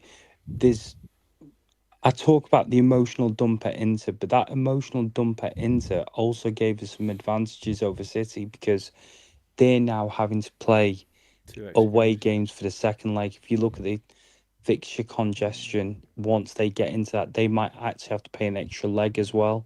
So that win against Inter had a lot more value than their loss against Bodo in terms of fixtures. Yeah. But then they signed Mark Gahey and Semenyo. I don't know. It's a tough one. I was going to say also, if I can. Yeah, please. I mean, everybody's looking at City, and you're looking at us. I mean, we've lost once in the last eight games. They've lost twice. They've drawn 3 times. We've only drawn 2 times. So if you're going, everybody's looking at the form and stuff. They're not really blowing anybody away. They're not. Yeah. I mean, yeah, but then you've got this. This is Arsenal needs to go to marking and inform. I don't think that's going to happen. But this one, look, City will batter us. So when they batter you, it's a fact. It's definitely going to happen. So now what do we do? Obviously it's a fact. You've said it. You've said it out loud. You spitted it. Joking, you get it, mate. I like the name too. Let's be honest. Before United's goal, we were having a fairly good game. Listen, sure. There are lots of things about what you're saying. I mean, this is why I love having these conversations in this place, because it isn't all knee-jerk, it isn't all reactionary. I knew coming in here that as pissed off... No, I wouldn't say I was pissed off, I was just disappointed. Like when your parent tells you, I'm not angry, I'm just disappointed, and it hurts a bit more. That's how I feel. I feel a little bit like when I'm saying to one of my stepsons, I'm just disappointed, because I know it's going to get to them. I'm disappointed that we didn't have more about us to get the job. I mean, but I am also aware that in the immediate aftermath of a game like this, your feelings are running high and you want to blame someone. And what I've seen over and over again is that people need a scapegoat. They need to come in and go, Arteta's useless. And then when you say to them, well, he's doing all right for someone who's useless, isn't he? I mean, we just turned Inter over, Bayern Munich over, Atletico Madrid. We're beating teams for fun everywhere. We've lost 3 games this season, but on the third one he loses, he's the worst manager in the history of the world. But we're all in this emotional state because effectively we're trying to predict what's going to happen in that Leeds game away. Because none of us give a shit what happens to High Karate. But Leeds away... Leeds, we've given them something to go for. Leeds are no pushovers either. Mr. Tom, I'm not saying that in case you're watching on repeat, by the way. But we're all allowed to be a little less confident than we were going into the Man United game, aren't we? Can I give you all a bit of confidence, though, off the back of Arteta's press conference? Any manager who's typically lost in that manner, such a significant game, gets asked as many pressing questions as Arteta did today. Even the Vieira question where he was like, he handled that well, didn't he? he handled it very well. And I think what that says is not so much that he's PR trained, but I'm saying the composure he's got mentally. He's like, okay, yeah, I'm going to take this on. I'm not going to fire back like Amarin did or Pep's done many of times or Slot's done against Carrot. He spoke about it and he said, look, I'm taking this on board. They're entitled to their opinion. We respect them. And it wasn't a case of just being dignified. It's somebody that's not lost his head. And I think that says a lot. If you can sit there and take on what's happened in that game and rationalize it and give a response where you feel like you've not been good enough and not us as a fan base were looking at scapegoats. He didn't do that. So I think that if you can keep your head when all about you are losing theirs and blaming it on you, if you can trust yourself when all men doubt you and make allowance for their doubting too, is that what you're saying? Absolutely. 100%. I think I actually said that originally. Am I joking? I think that's one of mine. Some prick nicked it off me, called himself Roger. But yeah, no, I definitely wrote that poem, and it's available on merch. I'm gonna do less talking over the next 10 or 15 minutes because this is a good panel.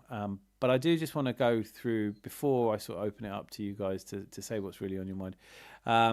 You'll never see Joe King and me in the same room like Batman and Bruce Wayne. Yeah, you're the same person. Joe King, stop lying, replies to yourself. You made a really good point there, Dan. Yes, I thought you were excellent, Dan. That's brilliant. I respect you. If you've come on here with 2 different accounts, thanks. Sub twice. Seriously, we are different humans. Oh, good. I believe you. We're a third of the way, that marker from the best ever Liverpool. Listen, we're doing all right. It's gutting to lose, but we are still doing all right. Is there anything here? Philip says, have to go, but we'll try and catch up with everyone another day. Love to see you on Tuesday. Absolutely delighted you've been here. Thank you so much for being back, and have a good rest of the evening. Arteta had his time, in my opinion, a potent time to move on. Joking. I think you are joking, but like, what do you really think we're sacking the man who's... Oh, come on, man. Are we going to have this... Do you see a point where we're going to have this Arteta out conversation before the end of the season? Because it's not even a conversation. If we end up this season with no silverware, I'm Arteta out. And I say it with respect. I'd shake his hand and go, you've been brilliant, but there's something missing. Clearly, we've given you everything you needed. And I just want to say, Philip, before you go, you've just done us again. Thank you so much, sir. It really does mean a lot. Keeps us from being a costly hobby, I promise you. Arteta has plenty of time and money. Yeah, everyone can criticise Arteta. I know this, right? I'm going to open up to the floor. I want say what you need to... Did I say sack Arteta now? No, but you keep talking about he's not good enough. Like, there's any point in talking about it. Like, Arteta's had plenty of time and money. Although, Makuzi, I am taking seriously, you're not the same person as joking. Okay. I don't think I would be doing a better job than Mikel Arteta. I'm just going to say that off the top of the bat. I know a lot of people think that football's really easy. It's that Dunning-Kruger effect when you don't know what you're doing, everything looks easy. So we're not going to have an Arteta out conversation, but certainly if he doesn't win silverware, he's got to go. Leave all that to one side. I've heard from you guys. I want to just hear, going around the room, I'll start with Zanti, on to Gary, then Bobby.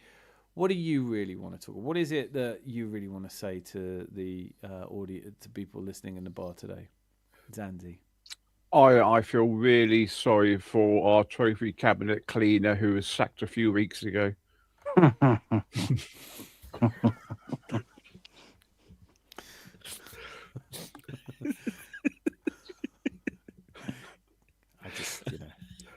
At least let Arteta finish the season before crying for his sack. Yeah.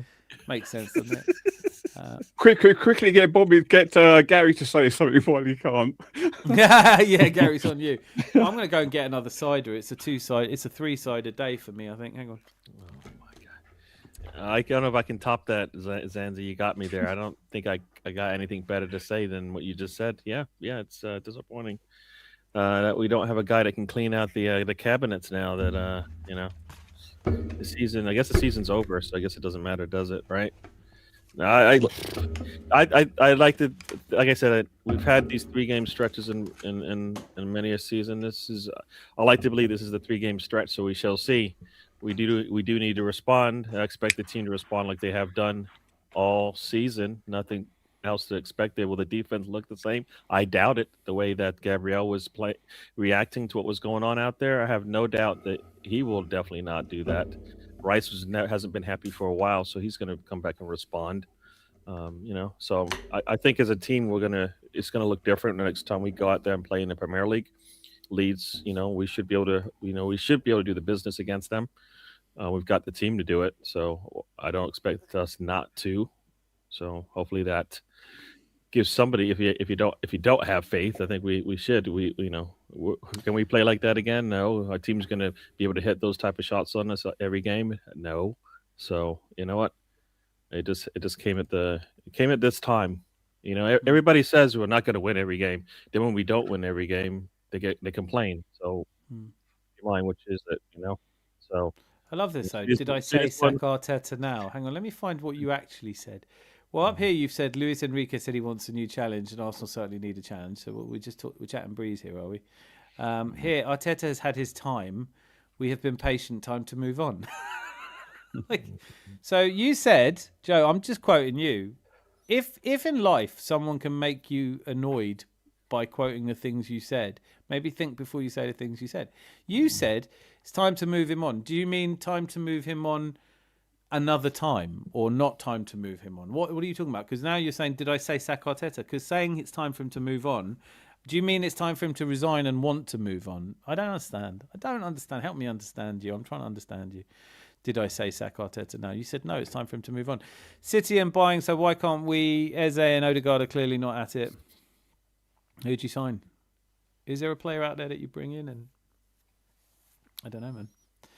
In the summer, we need a new start. So you don't want to sack him, but you want a new start in the summer. Okay. Do you know what?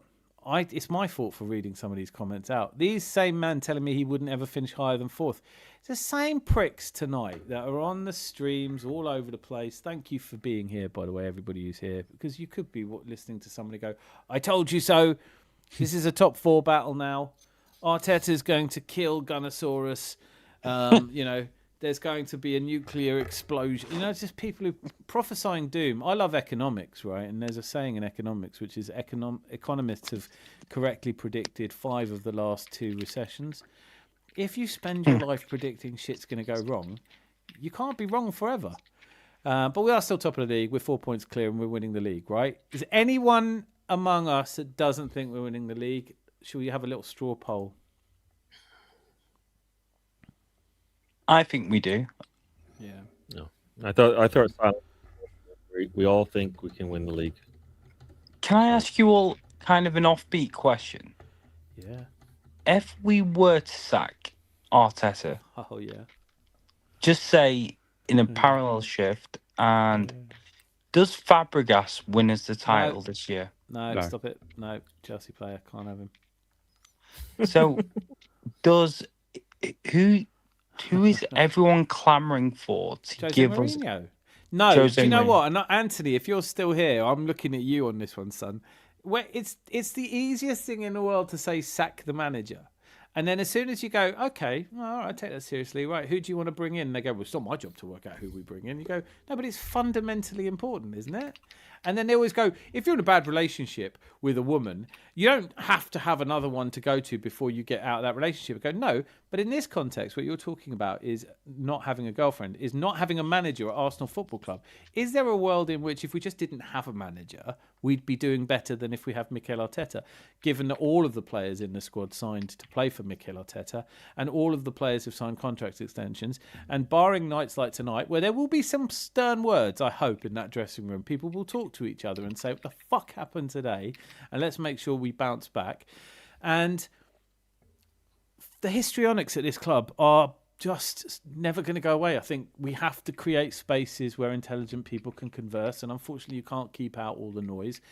But look, taking a step back, like I think, Bobby, like you've done really well so far, we just battered into 3-1. on Tuesday, people weren't saying sack Arteta. We lost a poor game to Man United. Not very different from the poor game we lost to Blackburn under Arsene Wenger in 97-98. There's only one league title winning season where we haven't lost any games. 91, we lost one game. That was an incredible performance. But most of the time, when you win the title, you have these games. Like Man City lost to Brentford at home. It was an aberration. These things happen. It's how you bounce back from them. The reaction of our fan base is bewildering to fans outside our fan base, but then they haven't lived through the last 3 seasons, so I can see both sides of it. But it is us discussing, mark my words, it is us discussing what's going to happen, and when you try and work out what's going to happen, you use as a reference things that have just happened. I think it's kind of nonsense though, isn't it? We're top of the league by 4 points. Man City aren't exactly flying. We lose one game and it's all doom and gloom. To be frank, we've been out of ideas since we started the set piece mastery. We're still ticking over though. Yes. I think that feels fair, doesn't it? Lucky, hope so. Do you feel about Carrick on a full-time position? Looks good, doesn't he? He'll probably get that job, won't he? Just on the strength of these 2 results. Rocky said the same thing today as well. He goes, do you sign him just 2 games? He goes, he's won 2 matches. And No, that's just... Hang on, though, right? Because you could say that. I really don't like Michael Carrick. He's been manager of Man United for, what is it, 5 games? He's beaten us twice. The fuck is that? Get rid of him. Sack him. Lucky. Put something in his tea. Joe King starts with, I respect your opinion, Benny Ogden, but I disagree. Arteta has failed for many years. Yes, it's pure and utter failure. Because in the lives of people with such high standards, people like yourself, Joe, who have many trophies, I'm sure, you either win or you don't win. They don't go, right, well, you can still say he's a good manager, right? You can still say Mikel Arteta's a good manager. He might not be as good as you want him to be, but last time I checked, he is still top of the Premier League table. And the arguments we seem to always get dragged into about Arteta seem to overlook anything he has achieved. It's a good question, though. Why do people expect City to win all their games when they clearly aren't winning all their games? I know. I know, it's the point, isn't it? Maybe part of that is the pressure. Like, Gary, I know you're going to rush off and leave us soon. I don't know why. I can only assume it's something Zanzi said. I should never have put you... You know what it is? My the curtains are getting a little bit... so I can't leave them on too long because then, I just can't do that. But no, I need to go. Thanks for having me on, Dan, Zanzi, and is it Bob? Who's that behind the screen there? Bobby. All right. Bobby, terrible audio today. And the audio or is Bobby, fantastic. whichever you prefer. Yeah, everybody in the chat, thanks for joining us. And I think one of my subscribers was asking how long you've been watching football. And I'd like to say Dan's been watching a lot of football. He's seen Arsenal win many a trophy. 1983. I don't know who was asked, but if 1983 Southampton at Highbury. So I don't even have lost track of how many years that is.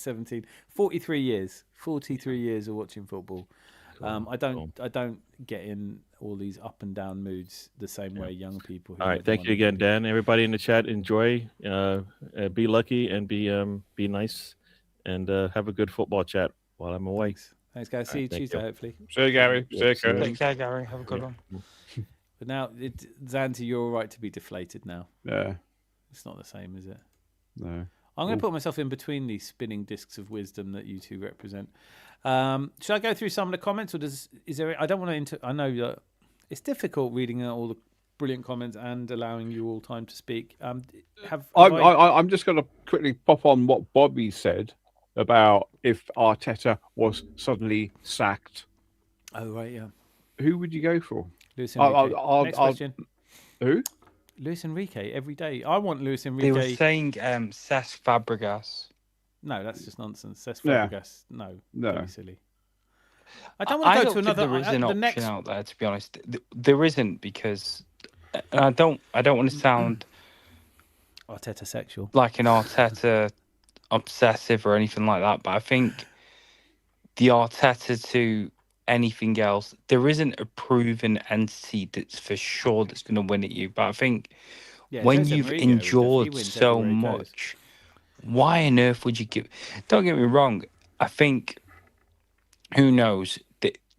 Look, the Amarin to Carrick things obviously worked for them to some extent. You wouldn't have thought Amarin would have got those results.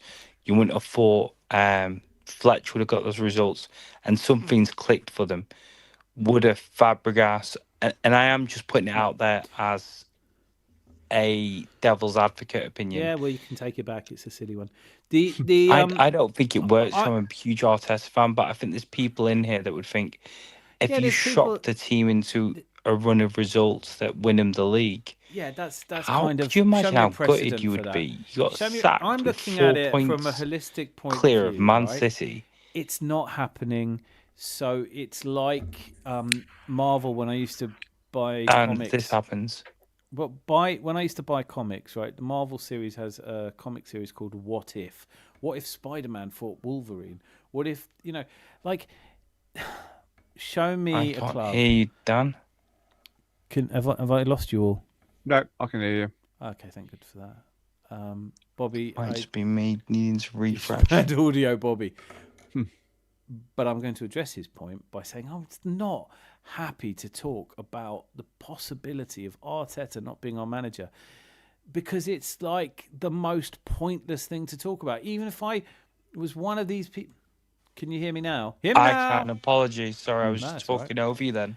No, you weren't. Well, you were a bit, but I forgive you.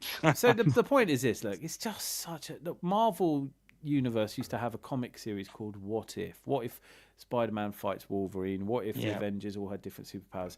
And I think it's like, look, there are so many people out there who've decided that Arteta's definitely not going to do it. They said at the beginning of the season it was going to be a top 4 battle.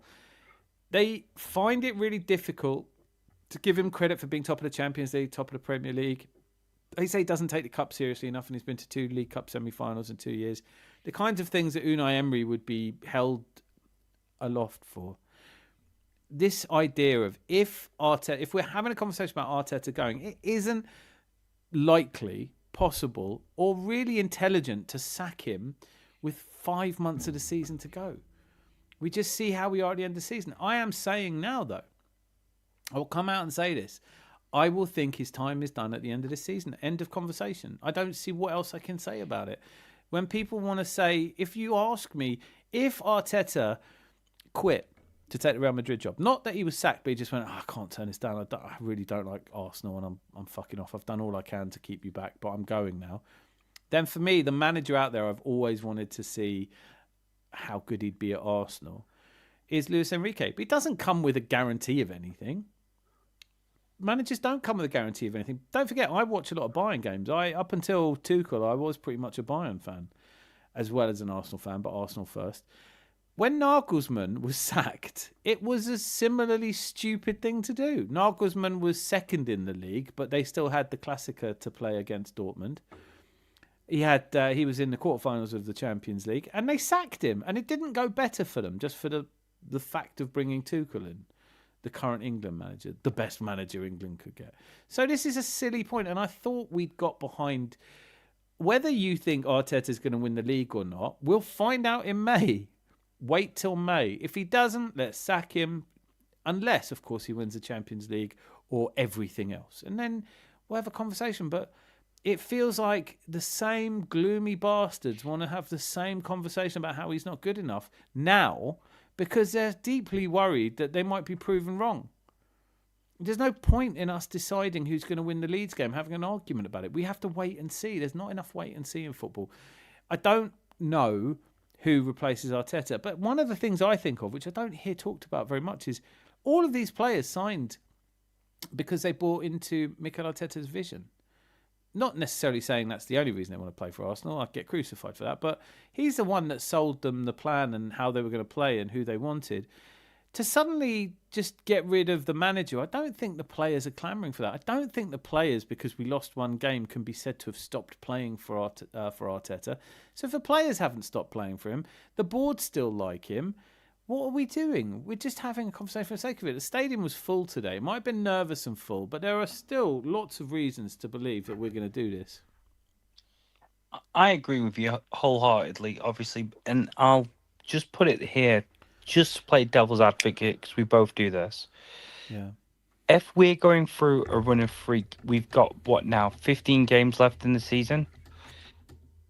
Yeah. If we were to stick with Arteta, which we are doing, Yeah, we are. and he gets a couple of poor results in the next couple of games, or the option is to get a new manager bounce with anybody and we go on a run of 5 games, which would you prefer? And this is that comic book series, What If, by the way. Yeah, I don't know. I've just resigned myself. Look, start of the season, I predicted Man City would win the league. If you'd said to me Arteta goes, I'd go. It's probably for the best. But I've seen progress. I don't know, man. I don't know. I'm sticking with it to the end. I just want to see. I'm like, at this point, there's a certain morbid curiosity, isn't there? Aren't you just like, would it be fantastic to see him win the Premier League and have all of these people who said he definitely wouldn't back on the chat and go, what happened? Did your crystal ball have a dent in it or something? Did Oliver Glasner get us over the line?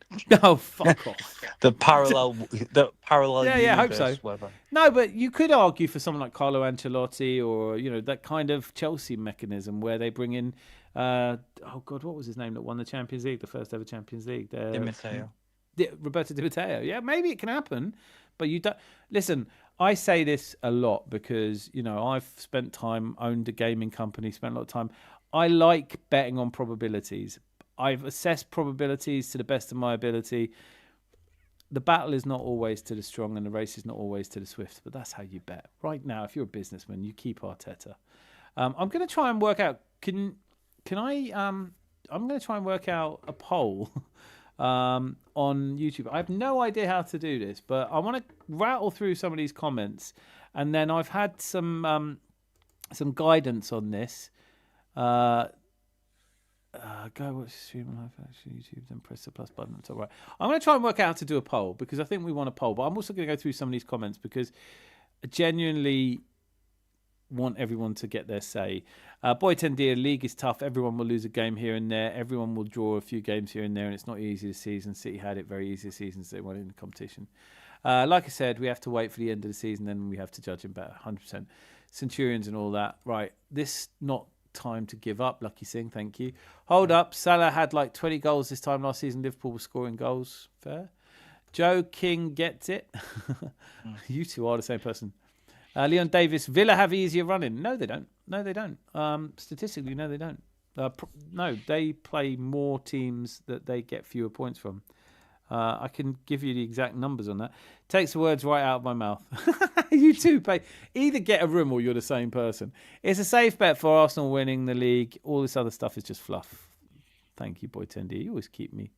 Dan, your mic is low. Is it really? Zanzi, is my mic lower than usual? No. Okay, good. You're still as noisy as ever. You're doing the opposite of Miles Lewis Kelly. Dropped a sub and a like. Thank you. Now I like you again. Tony, it's over. It's not, We're not winning the Premier League. Everyone who backed Arteta should be ashamed of themselves. Arteta out now. Give Potter the call and salvage what we can. Do you have work tomorrow? Because you shouldn't really be this drunk if you have work tomorrow. I hope you're not a pilot or something. Saka has been bang average lately. Eze rubbish. Odegaard predictable and slow. This is based on facts. Chris Antonio, I don't necessarily disagree with him there, I don't necessarily disagree. If our race is over after losing to United, then I guess Villa are winning the league. Yeah? Fuck that. I can't live in that world. No. I do not want to live in that universe.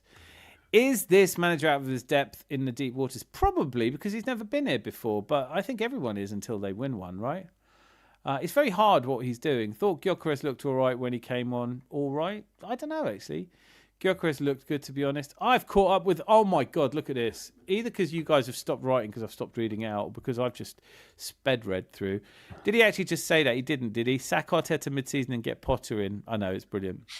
Hands down, The worst take I've seen in a while. What even is that? You should be ashamed. Horrific take. Remember, we attack the opinion, not the person, but sometimes it is hard because that's just a fucking Potter. Unless you're talking about Harry Potter, in which case, yeah, fucking let's do it. I think it was one of the people that said Gyok should start. I thought he should start, but what the fuck do I know? There are too many average underperforming players in the squad who are top of the table. Saka, Eze. There are some underperforming players. I'm not going to pretend there aren't. That's I think a lot of our attackers are average. Though, the way you wrapped it up, there's too many top underperforming players at the top of the table. Yeah, well, I added that bit because I just thought it's a lot. It's easy to take criticism, isn't it? But then go on a night like this where you go, we're shit, everything's broken. Yep, it's over. It's not, though. If you're the sort of person who quits 4 points ahead, I mean, none of us, if we were playing this on Football Manager, would be crashing it, would we? No. Do we think issues with players or the management? Both. Everyone. I think the issue is with me. If I'm honest with you, I think the issue is with me. I think I'm living in a fucking simulation that made me an uncle, a very, very, very proud uncle of a very beautiful young boy who's a bit skinny right now, but like in our family, that will not last. I'm so proud and so happy. So the universe went, oh, hang on a minute. There seems to be a massive imbalance there. Fucking, what's going on? Dan, he had a really good stream last night, enjoyed himself, had a fantastic day walking on went on a beautiful hike. I know Zan's going to ask me where it was. I have no idea, but it was beautiful. And he's just had a beautiful nephew born today. Yeah, give Man United a freak goal, will you? I can imagine your nephew's parents saying, "Look, you're a bit skinny. We're sending you to Uncle Dan's." Yeah, they don't even have to think. Up. My sister knows. Yeah. He's getting fed. He's going to be a proper little porker. Sub, guys. Did he just call me dumb? Am I missing something? Or was the last time we won the Premier League over 2 decades ago? No, what I think I sort of implied you were a bit obvious because you were going, it's 22 years since we I hate it when people come into Arsenal streams and go, we haven't won the league since 2004. Have you just started supporting Arsenal? I was there in 2004. My best friend Sean, who's sometimes on here, his fucking nephew was born on the day we went invincible against Leicester. We called him Unbeatable Jack. My nephew's born on a fucking day we lose to Manchester United. That's how I know there's a simulation going on. And if you don't want people to think your ideas are dumb, don't have so many dumb ideas. Maguire was a blatant penalty despite being crap. Don't know. 2004, there we go. You literally just did the thing I said I hate. 2004, we last won. Can I quickly butt in about that penalty? Well, I'm going to disappear then. 1 second. My understanding about penalties is if it's stopping the ball possessing further because it is a shot which he blocked, then it is a foul and it's a handball. But if it's just bounced off your hand and fallen down onto the ground and it wasn't going anywhere, then it's not a penalty. But that is my take on penalties. Oh, everyone's gone. Is everyone still there?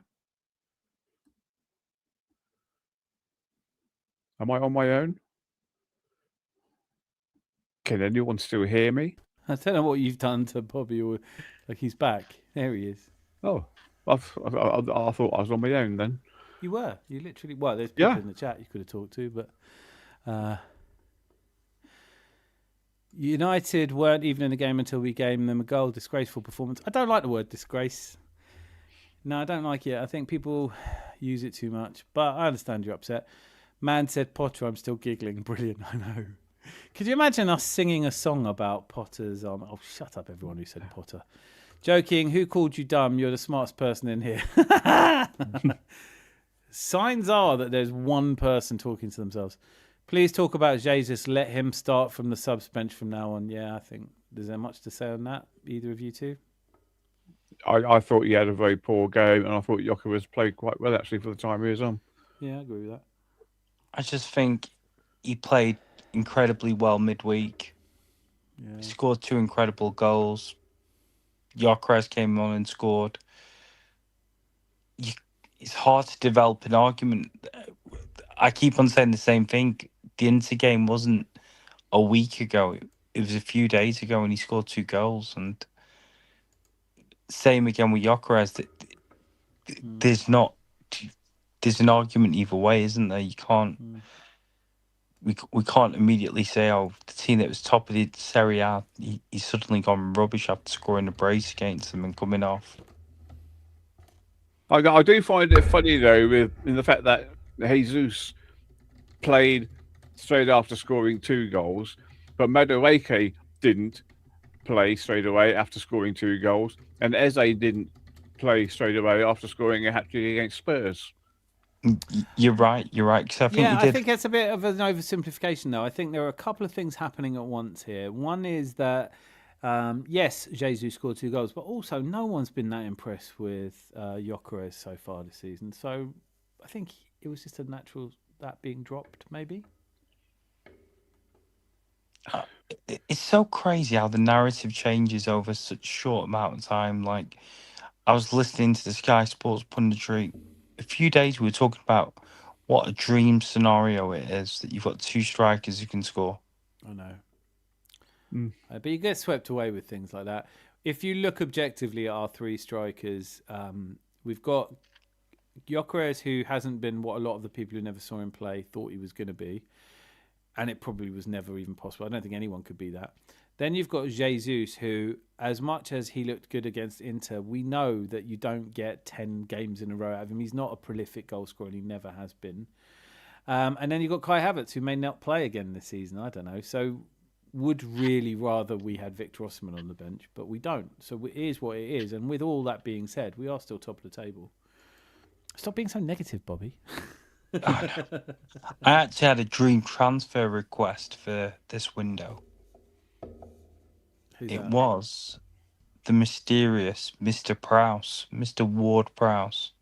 I think if we could grab him on a free transfer, purely for set Bobby, pieces. I'm actually starting a live series for this channel called Hear Me Out, and I'm encouraging everyone with the wackiest opinions to come. And This is one of my wackiest ones, I'll This be is honest. wacky. I just think for 15 minutes left, you need some set pieces. Rice isn't there. Who knows? He's not all that, but on a free transfer, why not? Okay. Wacky. Jesus was meant to stop us score 3rd goal. Don't know what that means. The host, lol, he said I can only count with 2 hands after reading my 2. No, look, Joe, let's get this right, okay? Coming into, look, bear in mind, I'm a 52-year-old man who's been going to the football and following Arsenal since 1983. I don't need you to tell me it's been nearly 2 decades since we last won the league. Were you expecting me to go, oh, gosh, yes, now that you mention it, I think, yes, it has been a while since I've been in a parade.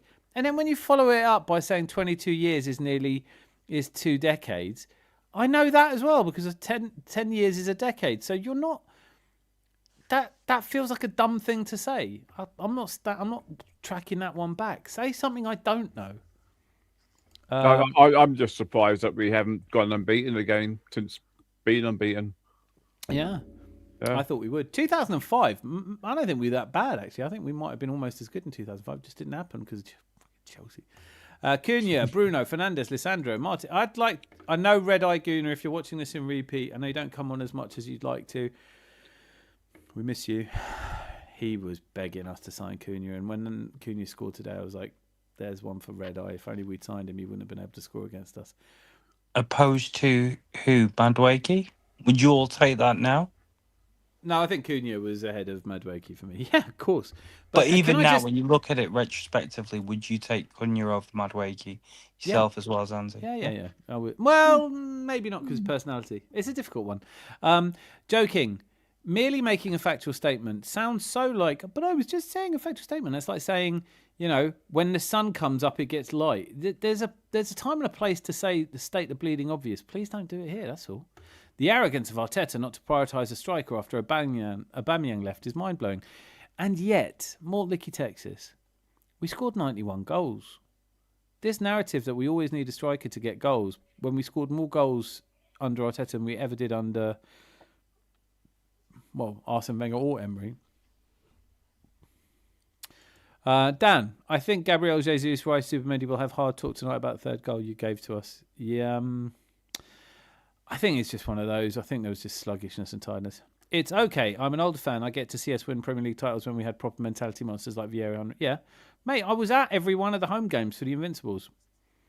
And that doesn't mean that I need you to tell me how long ago it was. 2004. It's 2026 now. 22 years. That's just over 2 decades. And when you said that's nearly a quarter of a century, I was like, yes, it is. What else do you want to do? What else do you want to do? Zanti, good to see you on the show.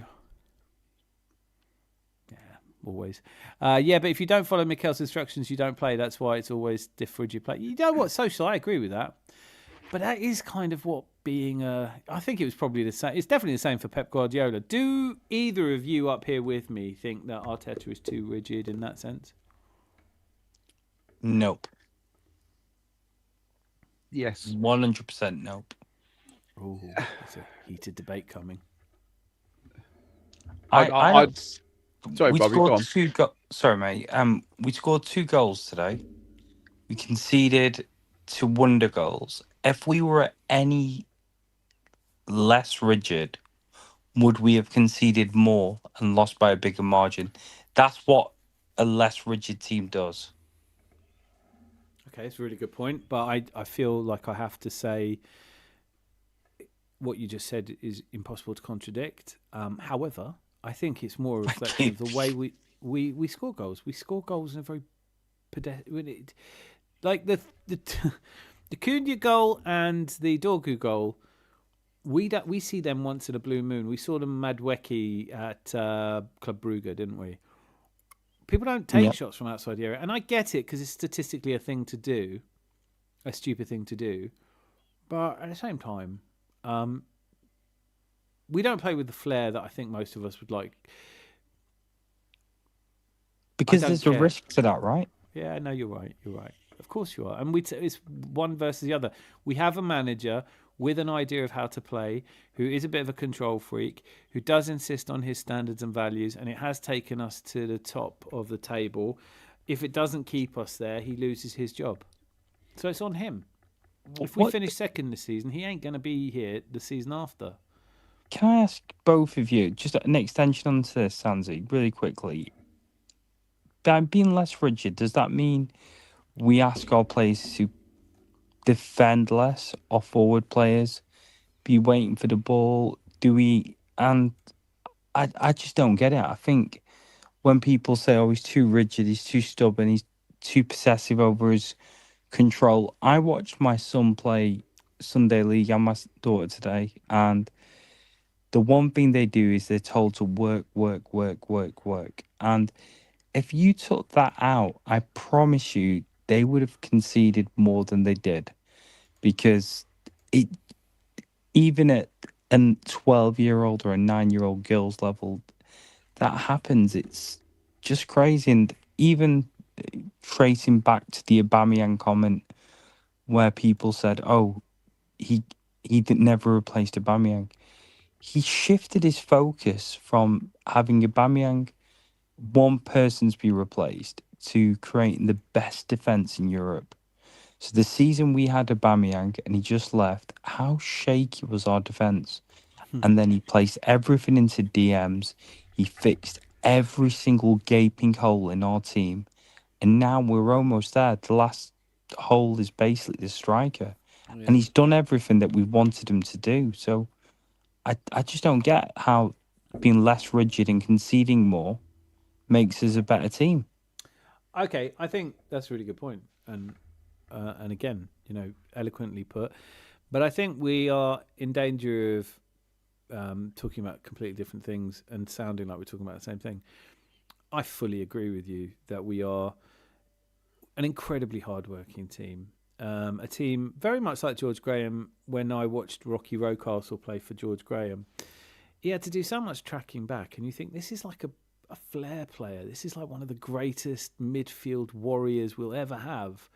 And he spends a lot of his game watching the ball fly over his head, and there was a rigidity to that George Graham setup that ended up winning us league. So now all of the people you would think would hate that kind of rigid, turgid football are totally enamoured by it because they go, well, it won us things.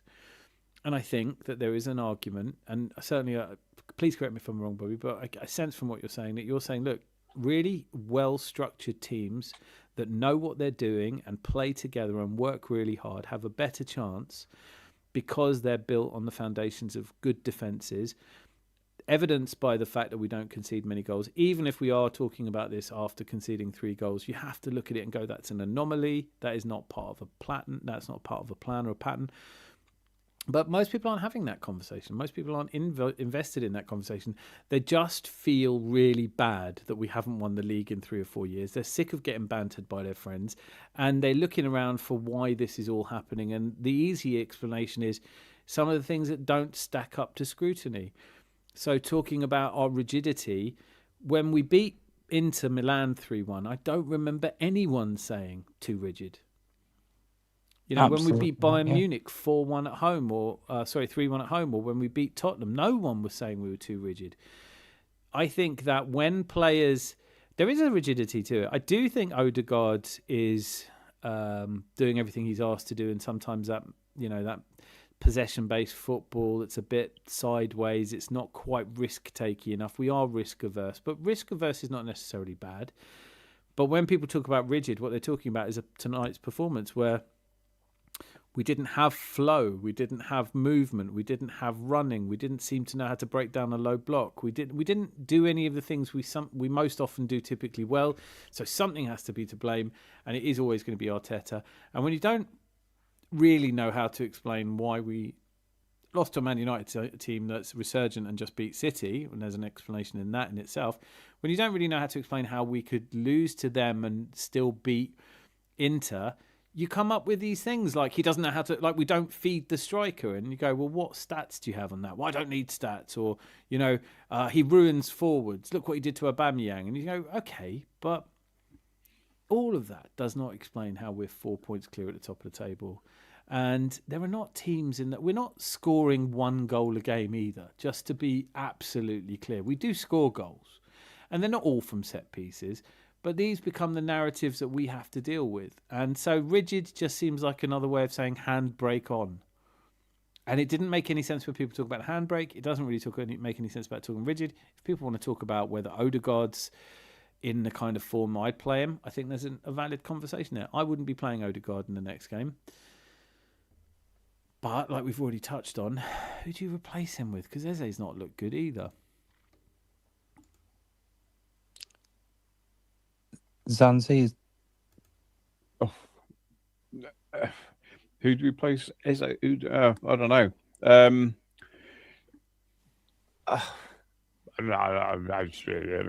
Whatever. Yeah, it's just a bad day at the office, and bad days happen at offices all the time.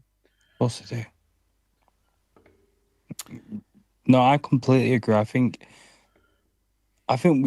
all 3 of us can say that the rational option is not to, and the idea of, and I know you put it in a different way, how do we break down a low block, this, but Man United was so dangerous today going forward that giving up any more options, like there's a comment that Neville said, he goes, I don't know why he didn't just throw everybody on, all 3 of them, because at once and shift up the game.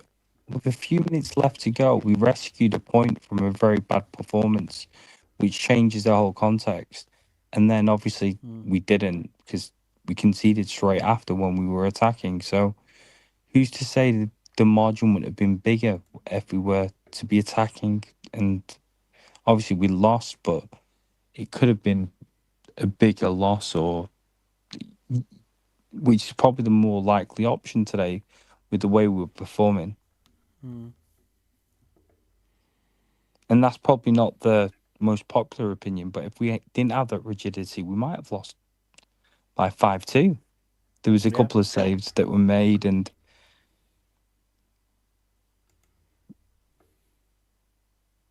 I thought their keeper made more important saves than Weah He did. made an incredible save, didn't he? Like early on, I thought it was an Oh, incredible. really early on the first, while it was still 0-0.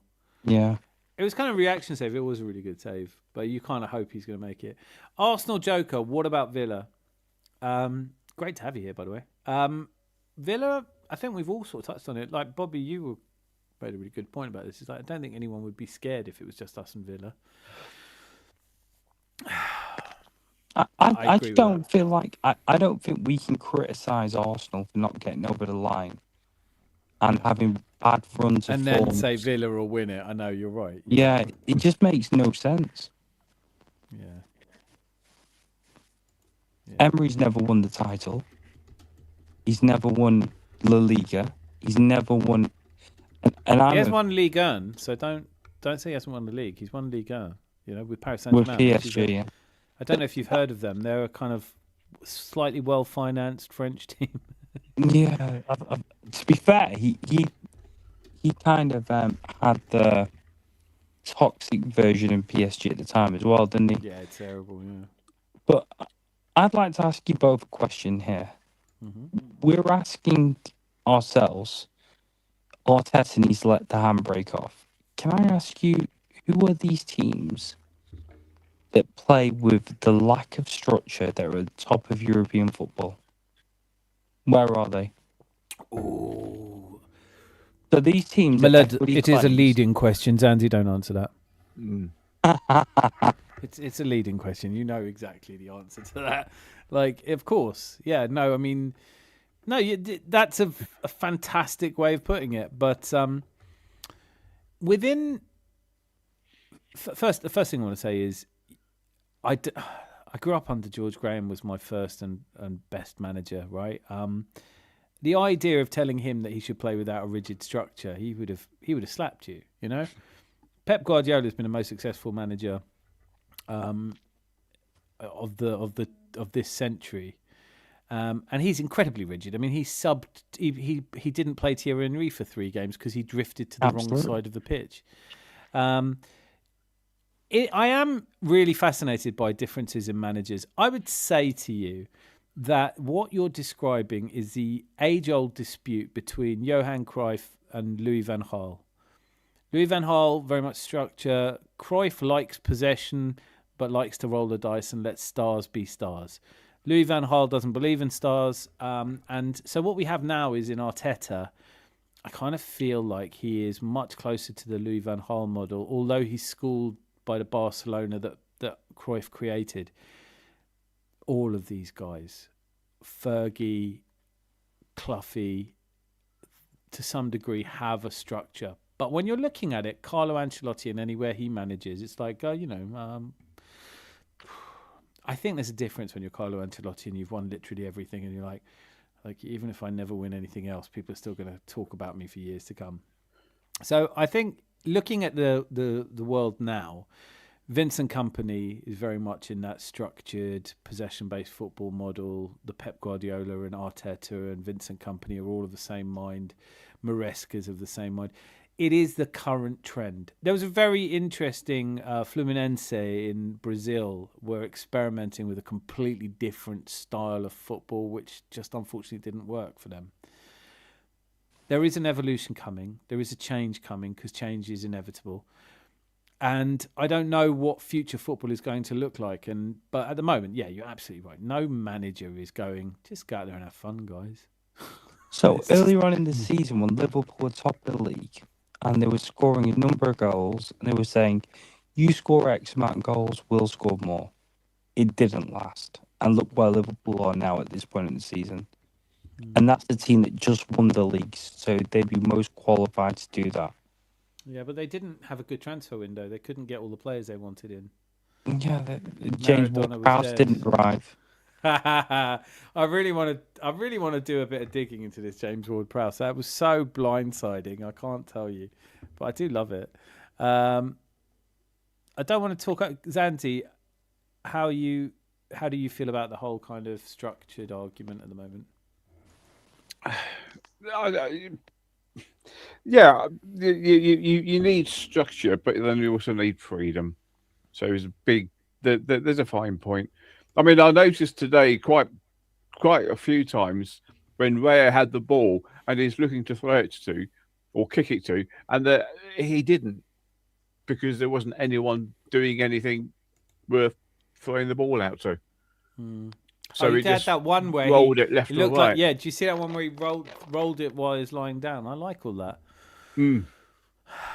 Oh yeah, but I think he did that because he's going to slide out the penalty area. That's why. Yeah, no, yeah, that's what. Yeah, exactly. But still, good for him. Yep. Right, so Odegaard just needs to be honest with himself and hand the armband to Deckers or Gabriel. Will give us a better mentality, guaranteed, and it will free Odegaard from the pressure he can't handle. There's I don't find it easy to disagree with that. He signed for Real Madrid at 14. Yeah, he signed for them. He didn't play for them. But if we're talking about somebody who can deal under pressure, we're talking about someone who, at the age of 14, signed for Real Madrid, the most high-profile player. I think that's cobblers, to be honest. I don't think you can say he can't deal with the pressure. I think. Okay, let me try a different approach then, because I'm going to play devil's advocate. You can quote the fact that he signed for, he's expected by everyone to be a wonderkin turned into the greatest player in the world. What has Martin Odegaard ever won?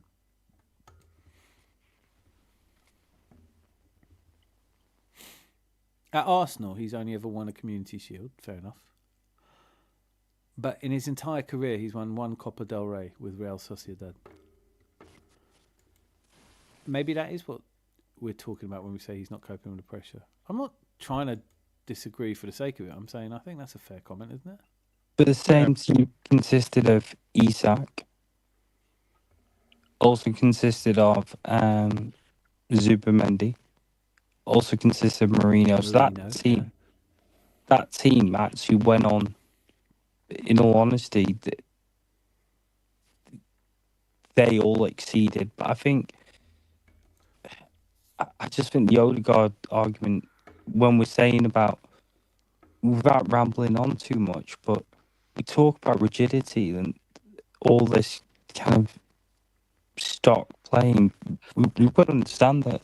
I was watching a game today with two of my cousins who were both Liverpool fans. They were like, what is Sleeper doing in the box? What is Timber doing in these positions? How many times do we see one of our defenders in the box, not for a set piece, but because they move invertedly and people understand how to do it? That is freedom. You can't tell me Sleeper being in the box, getting a shot off, or Timber getting a shot off, or Ben White crossing it towards that isn't freedom.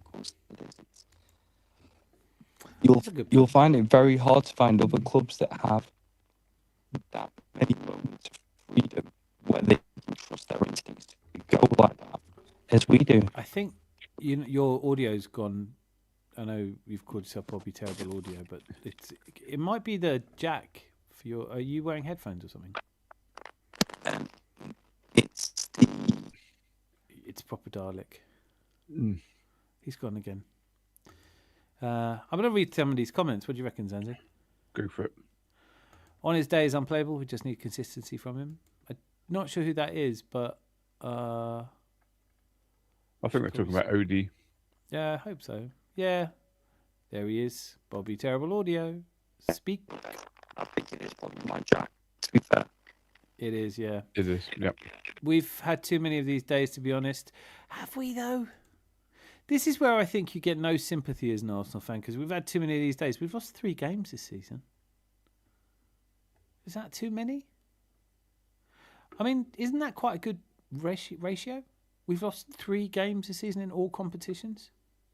It's not bad, is it, really? I don't know. I mean, I don't know how people are so upset about it. But I think it is. It's just a combination of many, many years of this. Not surprised if Villa win the league. You should put some money on that. You get 40-1 on it.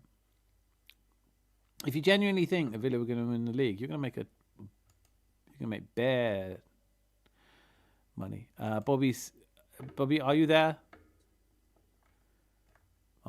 God, so we had such good audio from you, but if you do have to make it, I think we're going to wrap up soon anyway. It's nearly 1:00. Do you honestly believe we played well? Doesn't matter.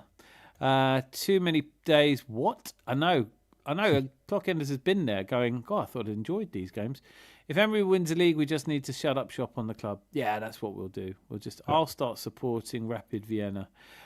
We should have been more than 9 points ahead. Should. Joe, let me change the tack a little bit, because you kind of starting to... What would you do to have Arsenal win the league? What would you personally sacrifice, give, or do to have Arsenal win the league? I want to hear from you. We're hitting a skid domestically. Got to snap out of it 100%. Maybe this is what we need, Jose. Do you think maybe this is the answer? You just have one bad result and it snaps you back into form? I'm just thinking about 1970-71 when we lost 5-0 to Stoke. Yeah, or 1997-98 when we lost 3-1 at home to Blackburn. You know, or 1989 where we lost to Derby County at home in the 3 games to go at the end of the season. We only need to win that, and it's just nonsense, isn't it? Arsenal Joker, you're not in crisis. Yeah. Does anyone think that we make the most of errors out of this Big Six? Don't know. Don't really understand the question, if I'm 100% honest. Villa winning the league. Fuck me, we're really not going for it tonight, aren't we? There's a lot of people that feel that way. Clockenders is a possibility at this point, thanks to us. Hence why we should just cancel the club if it actually happens. I don't think it would be obvious. I'm not cancelling the club because we didn't win the league. The match with City won't matter. That's match week 33. Worry about Leeds. I don't think we beat Leeds. Looking like we will be 3rd in February. Social, do you want to put a bet on it? I'll take a bet. I'll take that bet. Because then I can say stuff. You can say stuff. Let's put some money on it. Let's get involved in the chat and let me know what you're prepared to do. Do you think it doesn't have to be money, by the way. It could be a sportsman's bet, but it just feels like a sort of thing that people say when they're upset. You know, we're going to be 3rd. I heard all these fucking people saying at the start of the season we're going to be in a top 4 battle. We're not in a top 4 battle. We are still, having played really shit apparently every other week, we're still fucking top by 4 points. Make it make sense. Zanzi, make it make sense. Oh, I can't, mate, because I suppose technically speaking, we are in the top 4 battle because we're top of the 4. Yeah, I know. Yeah. Well, there you go. There we go. We've won that battle. Yep. Really, I mean, now people people couldn't wait to come out of the woodwork and slag Arsenal off because we lost to Man United today, and now they're saying, you know, where were you slagging us off when we beat Inter? Why? What is this? 1 minute we're great, 1 minute we're shit thing. Stop it. Stop. You're doing too much. It just hurts losing to Man United. Yeah, it hurts, but you don't have to lose. Yeah, absolutely it hurts. No question it hurts. It's shit. I will lose my fucking shit if we drop points to these. Well said, sir. If you don't think it's a possibility, you're delusional, my friend. No, of course it's a possibility. What a daft thing to say. Like, of course it's a possibility. Like, you can put money on it. Aston Villa could win the league, put some money on it, you'll make a lot of money. The probabilities aren't there. Currently, Arsenal, according to Opta, are 80%. So if they've run 10,000 simulations and we've won 8,000 of them. Villa have won some, though, so it's not impossible. If you don't think it's a possibility that the Third World War will render all of this obsolete and we won't have a league. It's a possibility the sun doesn't rise tomorrow. It's just... probabilities are, you never get 100%, you know.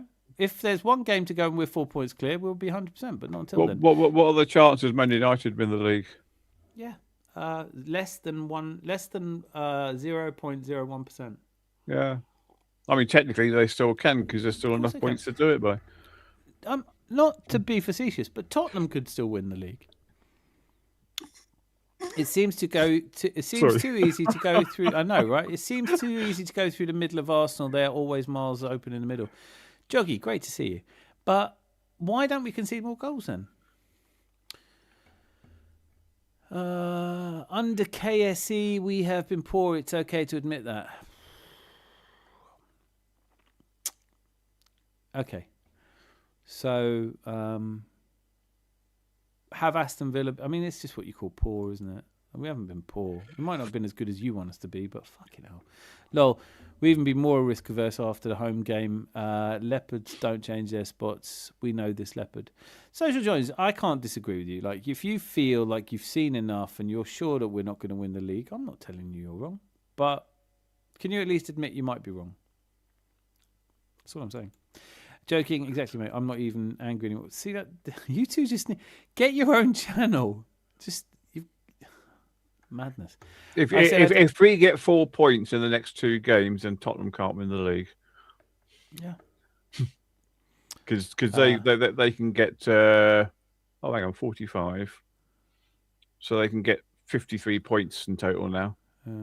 It's almost going to be Tottering Day, isn't it? I know. I was trying to work this out the other day. I got interrupted working out St Totteringham's Day. It's 8. Well, after the result today, I think it's the earliest it can happen, which would be stupidly early. Hang on, let's have a look. The earliest it can happen would be on the 14th of March when we play them at home. Sorry, that's not when we don't play them at home. Then we've already played them at home.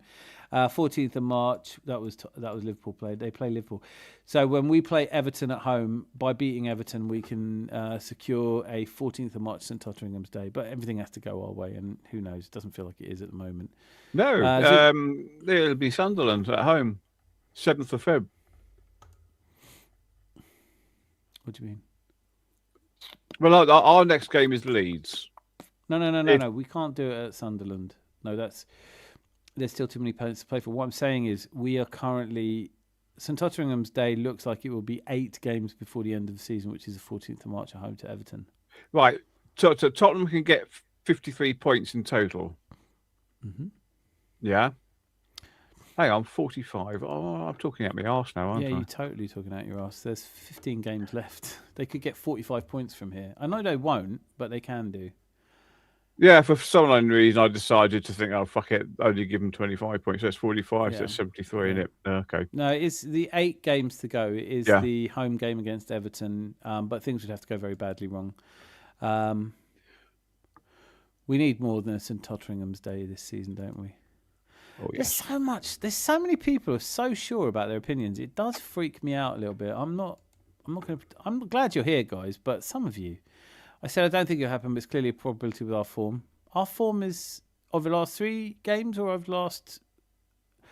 Are you talking about Arsenal's form given that we've played 23 games or 3 games? Because we're top of the table by 4 points. Our form is better than anyone else's. That's obvious, isn't it? Why do people think we are the same person? These guys are paranoid. Because I think you are. Wow, you really are delusional. Party is much better than Zubi, sadly. I'm not even... So what? You would have kept... Did you want us to keep Party? Is that what you're saying? Should we try and sign him now? Do you think... Because he has to come to London regularly for court appearances. It does make sense. Okay, what are we talking about Thomas... Why are we talking about Thomas Party? Have a bit of sense. Okay, then I'll play the game too. There's a possibility Liverpool win it. Yeah, there is. There's a possible... We can... Clockender's absolutely right. If we're totally honest, there are 9-10 teams are out of the title race already. Everyone else has got a chance. It's just what probability you sign it. It's so easy to come in here and go, we're not going to do this, we're not going to do that. We'll always back it. Put your money where your mouth is. You smoking, Zubi has nothing on Party. Let's see if we can bring Thomas Party back. I'm not having any more fucking conversations about Thomas Party. Thomas Party had to go. You do know. I mean, like, I'm assuming you've watched enough of our football team to know that we can't have Thomas Partey playing in an Arsenal shirt anymore, right? Your city will always be blue. I don't live in a city. Good luck, though. I love Zubi, but he doesn't pass through the lines nearly enough as we need him to. I feel like there's something in that, you know. I think that's probably true. But then I wonder if that's because the people aren't making a run.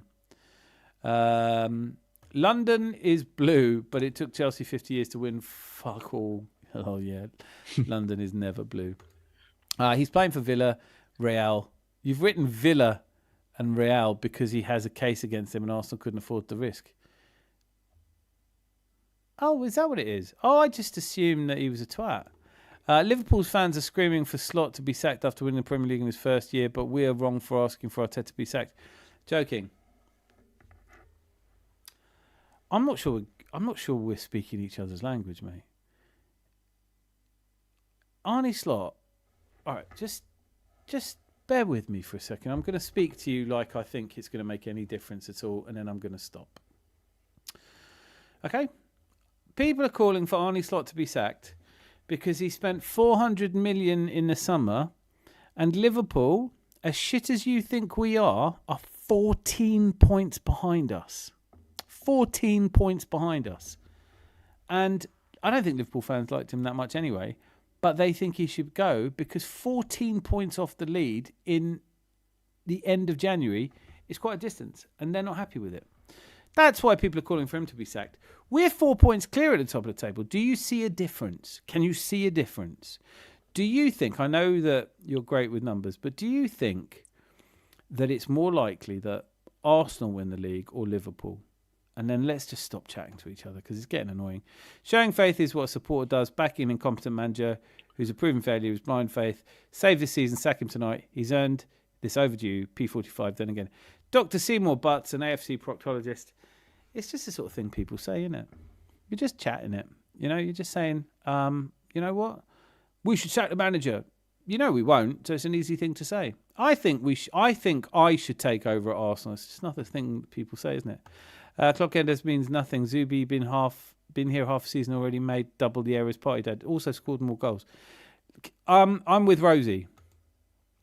From here on in, on this channel, do not talk to me about Thomas because I'm not interested. I wouldn't have him put on a red and white shirt even if I thought he was a Ballon d'Or winner. Okay? And if you want him playing for Arsenal, then your standards are not my standards, and we're not talking about it. We're not doing that. Clockenders means nothing. I've read that one.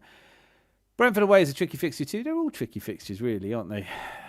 Right after Chelsea like semi-final of the League Cup with an advantage from the away leg.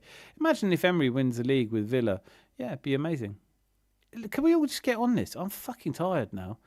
If Arteta does not win the league or the Champions League at the end of the season, we'll sack him. But we don't know yet, so we're going to have to keep going, aren't we? Honestly.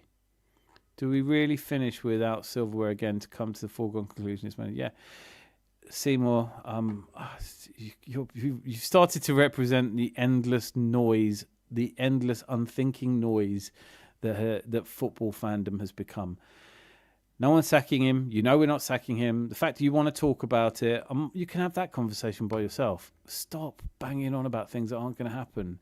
Yes, we do really have to finish without silverware again to come to a foregone conclusion, because you're going to be hiding behind your fucking words when we win the league this season, and you'll be like, oh, I've just said like we should have standards FC.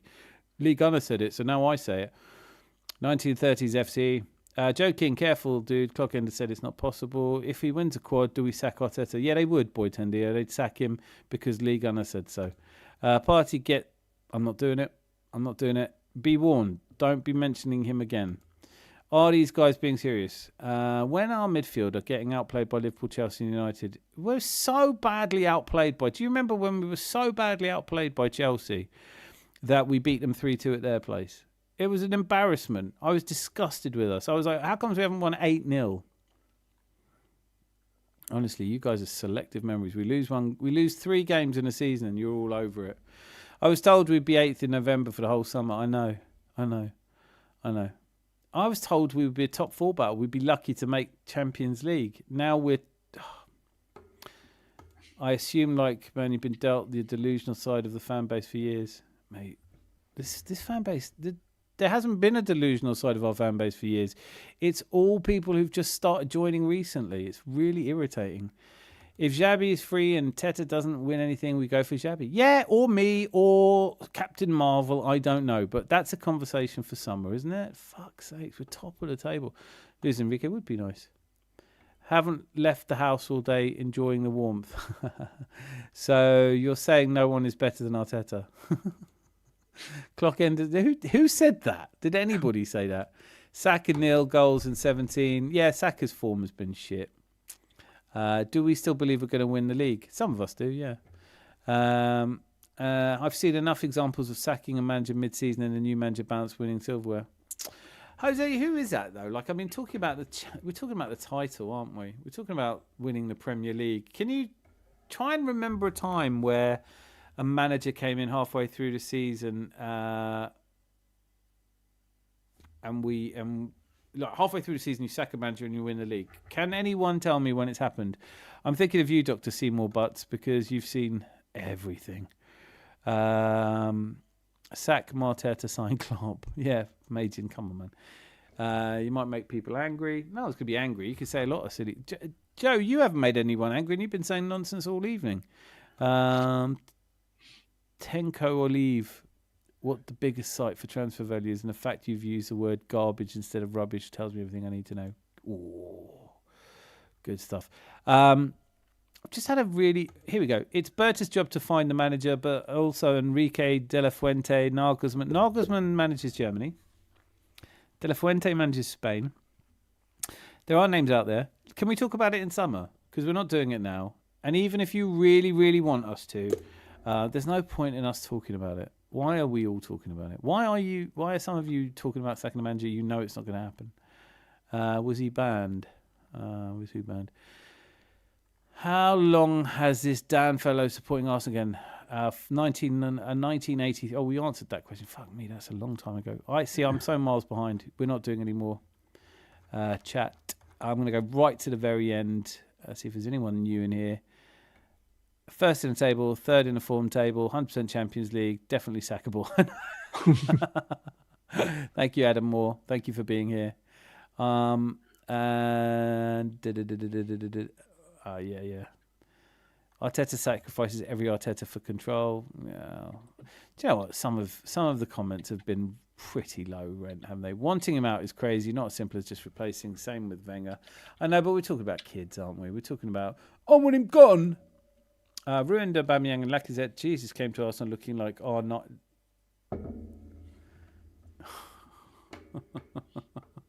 Yeah, Man City let us have R9. What a stupid comment. Man, some of these are...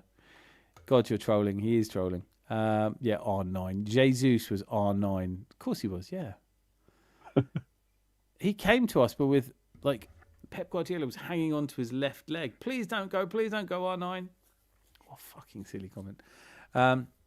There's also way too much player fandom. Do you know what we need to do, Zanzi? What's your opinion on this? I've really enjoyed having lots of people come into the pub. It's been like a Valentine's Day in a restaurant.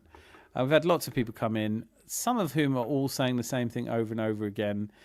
I've been drawn into Arteta out comments and bullshit like that, which everybody knows is never going to happen. I'm surprised the P word came up, actually. The what? Which the one? P word. No, that's fucking ridiculous. That's people who don't love our club. I mean, I'd love to know if he does come, which ain't going to happen, then how's he going to be doing it in Belmarsh? Mate, I don't even want to go there. I just don't understand where people stand. Excuse me, Mr. Prison Governor, can we have Mr. P, please? Yeah, can he play? Can he have the weekend off this week? Can he have a conjugal? Fucking yeah, look at that, Moss is here. Can he come and have a Champions League match away from home? No, you're not coming. Yeah. So where are we at? Logic is only fun when it's half baked. Guy seriously hates. Yeah, do you know what? This is like a mad look. Just look at this comment here. Yes, I do. Yeah, I do. And if you don't, you and I don't just see the world the same way. That's all right. You know, I'm not having him. Yes, we're 4 points here, but we're reacting to the current trend in form, and 4 points isn't enough of a buffer to be struggling in the league. No, but Maiden, you still don't sack a manager's 4 points clear at the top of the table. Can you give me an example of when that's happened? Lucky saying 100% players don't want hurt, don't want players we hurt, motivate, go strong Leeds United. Yeah, I hope so. If you're so tired, end the stream. I'm tired of you. Why don't I just end you? He hates any opinion that does not align with his. Joe, like, you've not shown a lot of sympathy for opinions that don't align with yours either. Okay. Zubi was actually what we needed. Party cannot even get... Moss, I know you're late but we can't talk about Party. It's just... It wasn't even like... What they're saying is we shouldn't have let him go. Or, what was it that made us... Why did we suddenly decide the lovely gentleman Thomas Party? No comment. Okay, well, I'm taking him off. Hope you're well, buddy. I would love Arsenal to win the league under this manager. It would be amazing. It would be. Let's just see. We are top. Like so many of the people, so many of you that come in here tonight and tell me that I should listen to your opinion had a completely different fucking opinion 3 months ago. I can't keep up with he just doesn't agree with us. No, I don't, but you don't agree with you. You told me it was going to be a top 4 race. You told me that we were never going to win anything. You didn't predict we'd win 7 out of 7 in the Champions League. You didn't predict... all these people that come in and go, Real Madrid will batter us, then they don't. PSV will batter us, then they don't. We're going to get shown up by Bayern Munich. Bayern Munich are the best team in Europe, and then we don't. Like, have a word with yourselves. If you're constantly wrong, don't be upset when I don't listen to you. Can Standards FC fathom a quad, or is that too high standards? They don't know what... They couldn't count to quad. The Guna Channel, Dan Zanzi, usually all highlights fans pick and review where it did it go wrong. Today's highlights, I don't think many fans will be picking to... Charles, brilliant comment, by the way. I usually watch every game twice. I'm not watching this one again. I fucking hated it the first time around. They are just crawling out from under rocks because Man United beat us. And they've been dying to say that we're shit. And all the time we've been beating teams, they've been, Inter Milan will batter us. That's what you said, isn't it? When Villa come to the Emirates, we're going to beat you again, get a double over you. Oh, we lost 4-1. Yeah, got battered. They got absolutely battered. Now I'm supposed to be scared of them. Dan, you're the man. You made my worries settle down. I'm so pleased. Oba was not that good, guys. Kind of you. I know, you can't say that, though, can you? Ryan, the Arsenal fan. Odegaard, the weakest captain in football, but no one listened, and Arteta the coward. Are you going to feel bad calling Arteta a coward if he wins the Premier League? Because he's still 80% favourite to do that. Kobe, 24012. It's time to get behind the team. I think we all have trauma, but champions don't throw all their toys out the pram. We are having a little slump. Save the man to talk for the summer. Leeds next. Kobe, brilliant to have you here. Exactly. That's almost top comment. That's one of the best comments we've ever...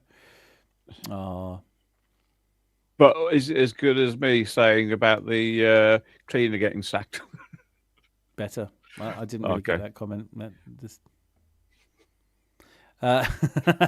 Is it $1 beers and karaoke night? It feels like it.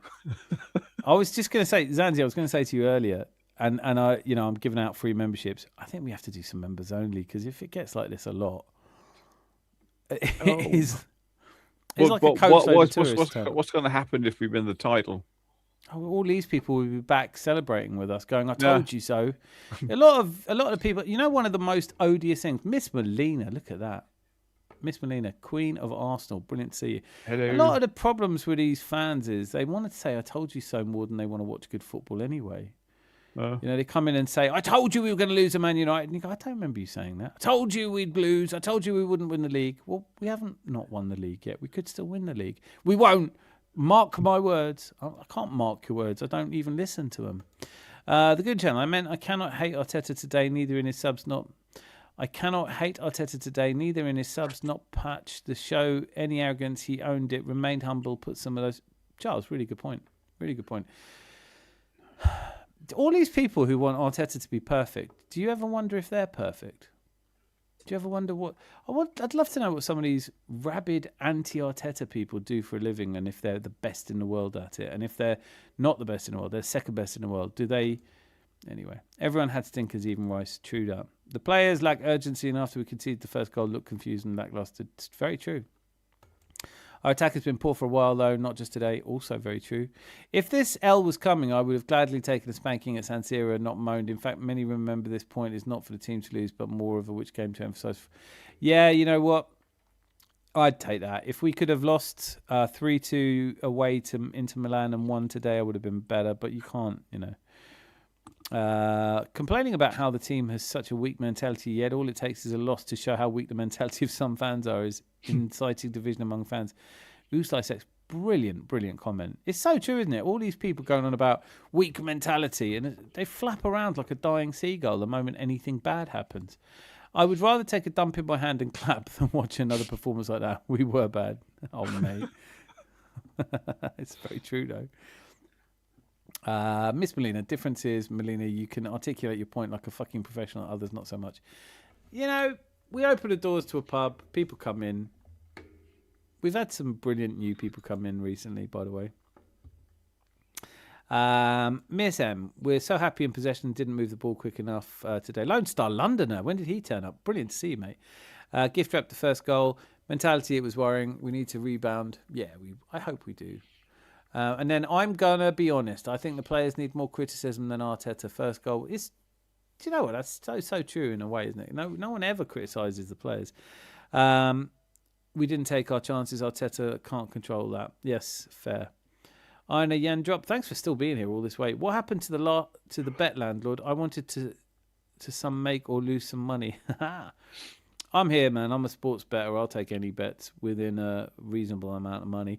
But if people want to bet that Villa are going to beat us to the title, I'll give you 3-1 day in, day out, right up until they've won it, and you get paid out. But it doesn't have to be money. We can do a sportsman's bet.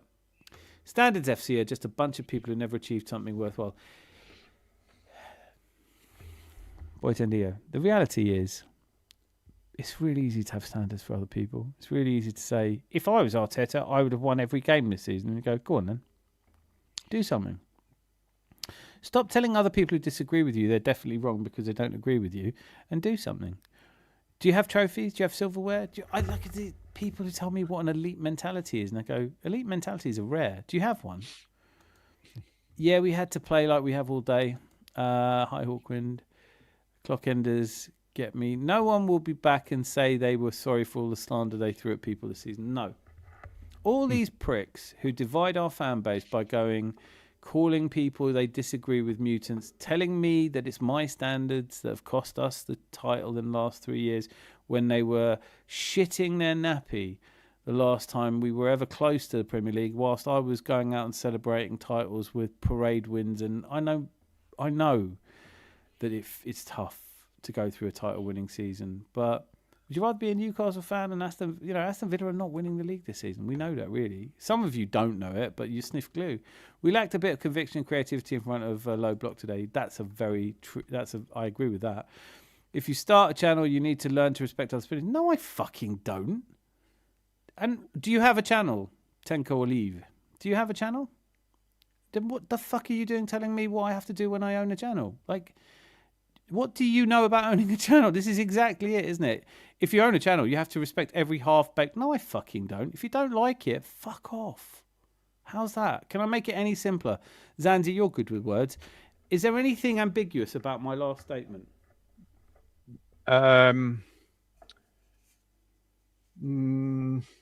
What a crock of shit. If you start a channel, you have to respect my opinions. Does Lee Gunner respect your opinions? Fuck off to him. I haven't got you come to me without an opinion. You come to me with just some shit you've heard other people say, and you want me to respect your opinion. I can't respect your opinion. You don't respect your opinion. If you start a channel, you need to learn to respect others' opinions. No, I don't. Time to make some chocolate chip cookies and eat this terrible result away. Yes, do it. Send me some. Well, I was just looking at the stats to go for the game. Man U had 3 shots on target. Bad, isn't it? Yeah, all 3 went in. Arsenal had 4. Keeper made 2 really good saves. We scored. It's really bad. It is really bad. People coming on and saying sack the manager, everything's wrong because we lost the game. I get it. You know, you don't like it, makes you upset. Now get some sleep. He knows team will fight again. Know that we has been, when going gets tough, what happens? PSG, Newcastle, Man United, and Aston Villa, we crumble. But if we win, I'm happy. But that's just my opinion. Yeah, you know, none of us know what's going to happen. Maybe we are going to lose. Maybe we are going to win. I've said it consistently. Not that anybody gives a shit. But if we don't win meaningful silverware this season, we're probably going to see Arteta leave. Or I'd like us to see Arteta leave. But I'm not sacking the bloke who's top of the table, 4 points clear, has conceded 2 goals in 7 games in the Champions League, winning every single game, including just last Tuesday, less than a week ago, going to the San Siro and beating the team that's top of Serie A. It's a fucking nonsense. Can you let me know why I was timed out so I don't make the same mistake? I would guess it was something to do with a certain former centre midfielder. I didn't time you out. I think that's a moderator thing. I'm quite surprised they'd be here tonight. I thought there'd be 24-hour emergency stream going on. Yeah, why are they here? Why are all these angry people here when they could be enjoying the shit out of a much more popular stream? Lee Gunner's probably still doing an emergency stream. He's probably only on his 15th beer.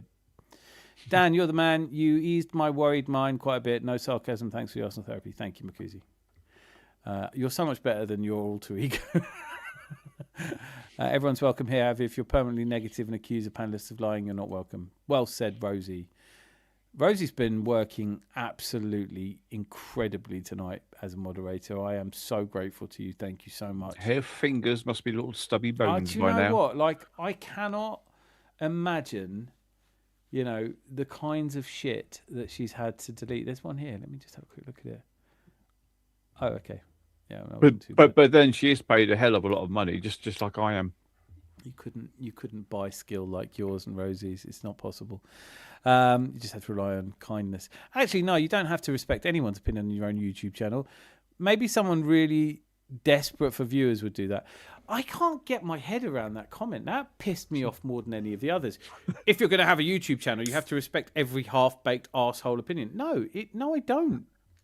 No, I really don't. Like, this is my pub, man. Like, you're all welcome here. I haven't blocked anyone or locked anyone out. You're all welcome here. I'm not even asking... Listen, just so you know, you don't have to respect my opinion. You don't have to respect my opinion. You don't have to agree with me. I don't care if you do or don't. But you don't come in here and tell me how I have to run a fucking pub. Do that in the East End. See how many pints you get given for free. Honestly, we've got a cellar for fucking knobs like that. I have to respect somebody's opinion I don't respect. So what? You're going to drop a... I tell you what, drop a £2,000 super chat. We'll talk again. Fucking... Even a £5 super chat, I might go, yeah, this guy's not such a bellend. I'd probably just reject it, though. Yeah, I'm actually digging out an oubliette underneath the cellar. Yeah, so if any other people come in, they're going down there. That's so highbrow, knowing that it's called an oubliette. I'm constantly surprised at how much I respect you. But not because I have to, just to be clear. Earn respect. Don't come in here and just expect it. I've come to his YouTube channel, click like. In fact, you know what? Do me a favour. If you don't like it, nothing grows a channel more quickly than saying you don't like it. And here's why. I'll explain a bit of the algorithm of YouTube to you. If you, whoever you are that thinks I should respect your opinion, if you bring your half-assed, half-baked opinion to this show, to this channel, to any of the Tuesday, Sunday impromptu shifts we do, and you feel like you're disrespected, man, you put the thumbs down, all the people like you will be steered away from here. And my days will get better. My days get better. I come on here and I'm used to... We don't have this many disagreements usually. I don't... Anyway. I'm just wondering how many of these people are now Googling what a oubliette is. I know. The forgotten room. It's easy to judge others when you're not in a hot seat. We'll have good and bad days, exactly. We're really taking PSG last season as a real thing, I know. So people really expecting Arteta to make UCL finals without a striker. He must be a fucking genius then. Exactly. Well, he's top of the table and he can't manage. It's not... Pep must be scratching his head. No pun intended. What's that? We really are too... Yeah. We don't banter, we give real football logical ideas, make Arsenal team more encouraged to win. We really are two separate humans. Makuzi, I believe you. I do believe you. I'm only teasing you. Boy Teddy, we had $1 billion and let Mika Beerith go and many more attackers. Okay, what's Mika Beerith up to? Do you think if we could buy him now, unlimited budget, would you sign Mika Beerith from Monaco? I mean, genuinely, people chat such shit. Mika Beerith, this season, like the saviour of Arsenal, has got 2 goals in 17 appearances. for Monaco, who aren't winning the league, by the way. Bro got Arteta bed sheets. Tell me you're 9 without telling me you're 9. No, I don't have any. Fucking. Yeah, all right then, if you like. If you like. What a fucking juvenile. What? I tell you what. Arsenal. What's this say? Arsenal FC, not Arteta FC. Oh, with original idea. Tell you what. I'm going to give you some time. I'll call it a timeout. No, I'm not actually going to time. Please don't time him out, Rosie. I'm worried he'll go onto the streets and try and lick exhaust pipes. Just, can you try and think of something funny to say? Bro got Arteta bedsheets. You're definitely not my bro. And I'm a 52-year-old man. I've got just standard bedsheets, and I don't choose them anyway. The missus does. Sorry, the missus is a woman you sleep in the same bed with. It'll happen for you one day. Good luck with it. Another manager's had more. They haven't won more. So this, where are we? Pep has had more in the last 12 months. He's behind us and not looking convincing. True that. This shit about money that we've spent, it's just stuff they hear, isn't it? In theory, if titles were won on money, we'd be 5th at the moment. We wouldn't even be top 4. Yeah. Well, we're not top 4. No. We're going to lose every game from here till, because we lost one game. Anyway. Yeah. No, I can see Tottenham overtaking us. Yeah, they have overtaken us, haven't they? After this game. Yep. It's one game. Pep conceded that he needed a striker to win the Champions League with City. What is Arsenal meant to win without a striker and injured Havertz and Jesus, even if they were fit? Why is that on the cards? Why is Arteta meant to make this impossible task happen? Oh shit, I remember back in the day before Mikel even turned professional, it was always Arteta FC. Exactly. So, do you know what? So many of these people who just listen to Lee Gunner and think that it's like hearing somebody tell a joke and think, oh, people will like me and find me funny if I repeat the same joke endlessly. Sorry to burst the bubble there. Sorry, Dan removed his bed sheets comment and him from the channel for 24 hours. Oh, right, okay. Well, there was a comment that was really fucking childlike, but I was going to give him a timeout anyway. If you read the table, we're clearly in 11th. Boy, tender, Makuzi, our dog threw up on our bed sheets at midnight last night, and we got rid of the backups a month ago. Late night laundry. Love dogs, but that is the life, isn't it? Lee appeals to failed humans. Nath, you've never said anything I agree with more, and I've agreed with almost everything you've ever said. If I tell Dave Chappelle, I'll be funny too. Yeah, exactly. Here we go. 52-year-old man having a moan in the internet because other fans don't get on their knees for Arteta. The lack of self-awareness is hysterical. It's past your bedtime. Oh, thanks for telling me what my bedtime is, and for caring so much about my life. You're, I can't repay the favour. You are. What's the word? What is the word for you? Irrelevant. That's the word. Thanks though. Failed humans. Whose missus probably left them for a Spanish Donny. Look at this. 50-year-old Superman having a moan on the internet because other fans don't get on their knees for Arteta. I'm not even an Arteta in. I wouldn't mind. It always pisses me off when people... when you... I suppose it would be like talking to people about politics these days, wouldn't it? Does that mean I can get off my knees, Nan? Because you've been banging on about Arteta, get on your knees for him, and I've been kneeling for the last 6 months. Anyone who comes here regularly... I've never even said that I've never actually said a nice thing about Arteta. I'm not even... what am I supposed to do? What am I supposed to do? You say, because you... Listen, Dr. Seymour Butts, which is a Simpsons joke that was funny in 1993. So well done, catching up. Why are you here? Just out of interest, and I'm not actually interested, but why don't you fuck off? I don't mean that. I'm not telling you to fuck off. I'm strongly implying it. But why are you here? You could just fuck off. I don't come to your Burger King and bother you, do I? Do you know what I mean? Why don't you just fuck off? Like, you could just fuck off. If you don't like anything I'm saying, fine. Just see you later. Don't let the door hit your ass on the way out. And apart from that, I do hope it works out for you and that girl from your imagination. Shit, sorry, deleted your comment. Oh, Rosie. Don't fucking... I know. Can I just say, I am not sure how the fuck Rosie does this. Zanzi and I are up here. I'm reading comments, but the hardest job in this pub tonight has been Rosie's job. I cannot tell you, without sounding cheesy, just how grateful I am that you've been here. We need more moderators, but there could be an army of moderators. They're not you. You are an absolute... I've literally just got onto me chairs, and now I'm back on my knees again. Cheers, clock enders, for that.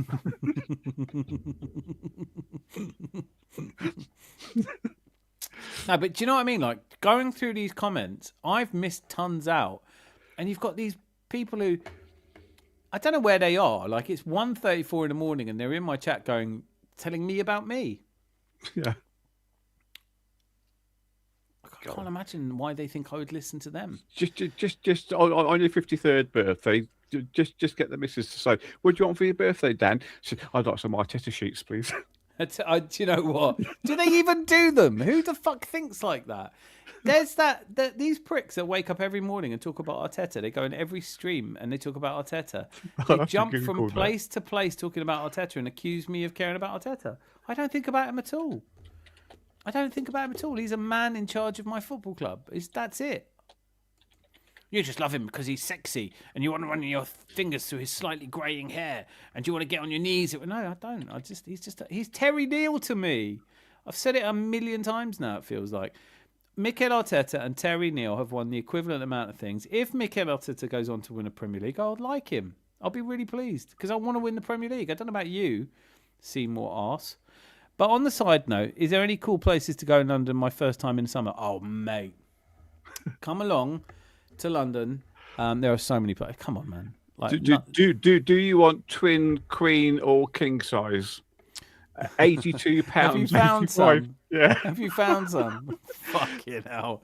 What, actual Arteta bed sheets? Well, yeah, it's supposed to be Arteta, but it just looks like a man pouting.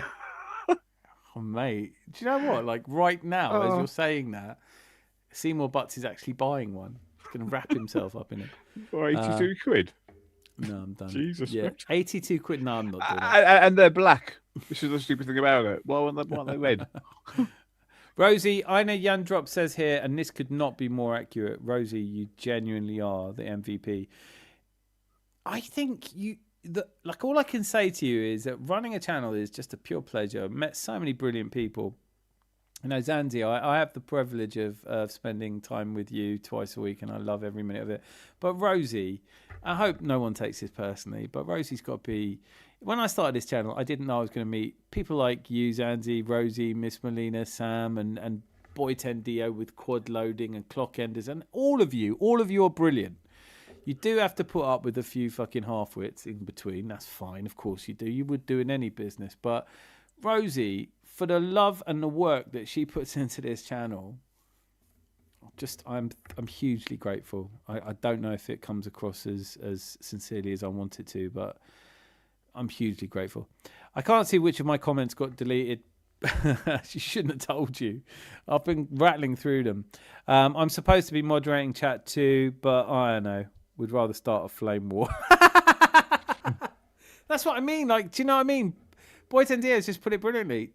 Rosie never lets up. She's 100%. Like, so glad you're here. So grateful for you. I'm going to do an entire rom-com movie quiz just for you. We're doing it. I'll do it in the coming week, and I'll send you all the. I just. It's one of the most amazing things about this when you start a channel. And by the way, when you start a channel, should you go to the trouble of starting a channel, it doesn't mean you have to listen to every half-baked opinion and pretend to enjoy it. But what it does give you the opportunity is meet people. And then there's another one. Look, there's Jose as well. How is he not? Like, Jose, stand by. How is he not a moderator? I'm making everyone I love moderators slowly but surely. But I remember I always talk about this, but when there was just me doing a watch-along, And Jose turned up, and it was just me and him. And it was hugely enjoyable because he brought banter and he brought like love of Arsenal. This is a pub. It's an ocean of calm in an otherwise noisy and voluminous. Like the emptiest vessels make the most noise, don't they? But we're here to get along with each other, and there are so many of you that I look forward to seeing every single time. And some that don't make it live anymore. Geeks of Muckleby turned up. Red Eye Gooner. There's a few of you I love to pieces. Imagine his little face. Ooh, Seymour Butts. That's cool. Let me call myself Dr. Seymour Butts. That's hilarious. People will like me for a change, and I'll be able to leave the house, and people will want to. No, yes, so sad, isn't it? They go from stream to stream for their 17 hours of consciousness talk about Arteta pro bono. And what are they going to do if he wins the league as well? Which is apparently, they all say, I really want to be wrong. Well, you are. In almost everything you've ever done, you've been wrong. So this is no different. You know, like Dr. Seymour Butts, tell me you're a real doctor. Imagine that. Fuck. Your family lawyer isn't even this dedicated. No, I mean, honestly. My boss! Yay! I'm still fuming. Take a Valium. I want to meet the guy and go on a place to has the £1 fish. £1 fish? Yeah. I don't think he's there anymore. There's so many places in London. Seriously, stay tuned. Come to the shows. I'll point you in direction. 43 years I lived in London. Performance was not good enough. Do you not think, Mob? I'm surprised. Because you joining us quite late, we've all been talking about how great the performance was. Zanzi was just saying he thinks that's the best we've ever played, even under Arsene Wenger, weren't you, Zanzi? It's the best performance I've ever seen Arsenal play. Even when we won the double in 1970, I was thinking, never seen them play this good. 70-71. Sorry, 70-71, yeah. I mean, that was shit that season. That crappy goal from Charlie George in the FA Cup final, he was knackered. Yeah,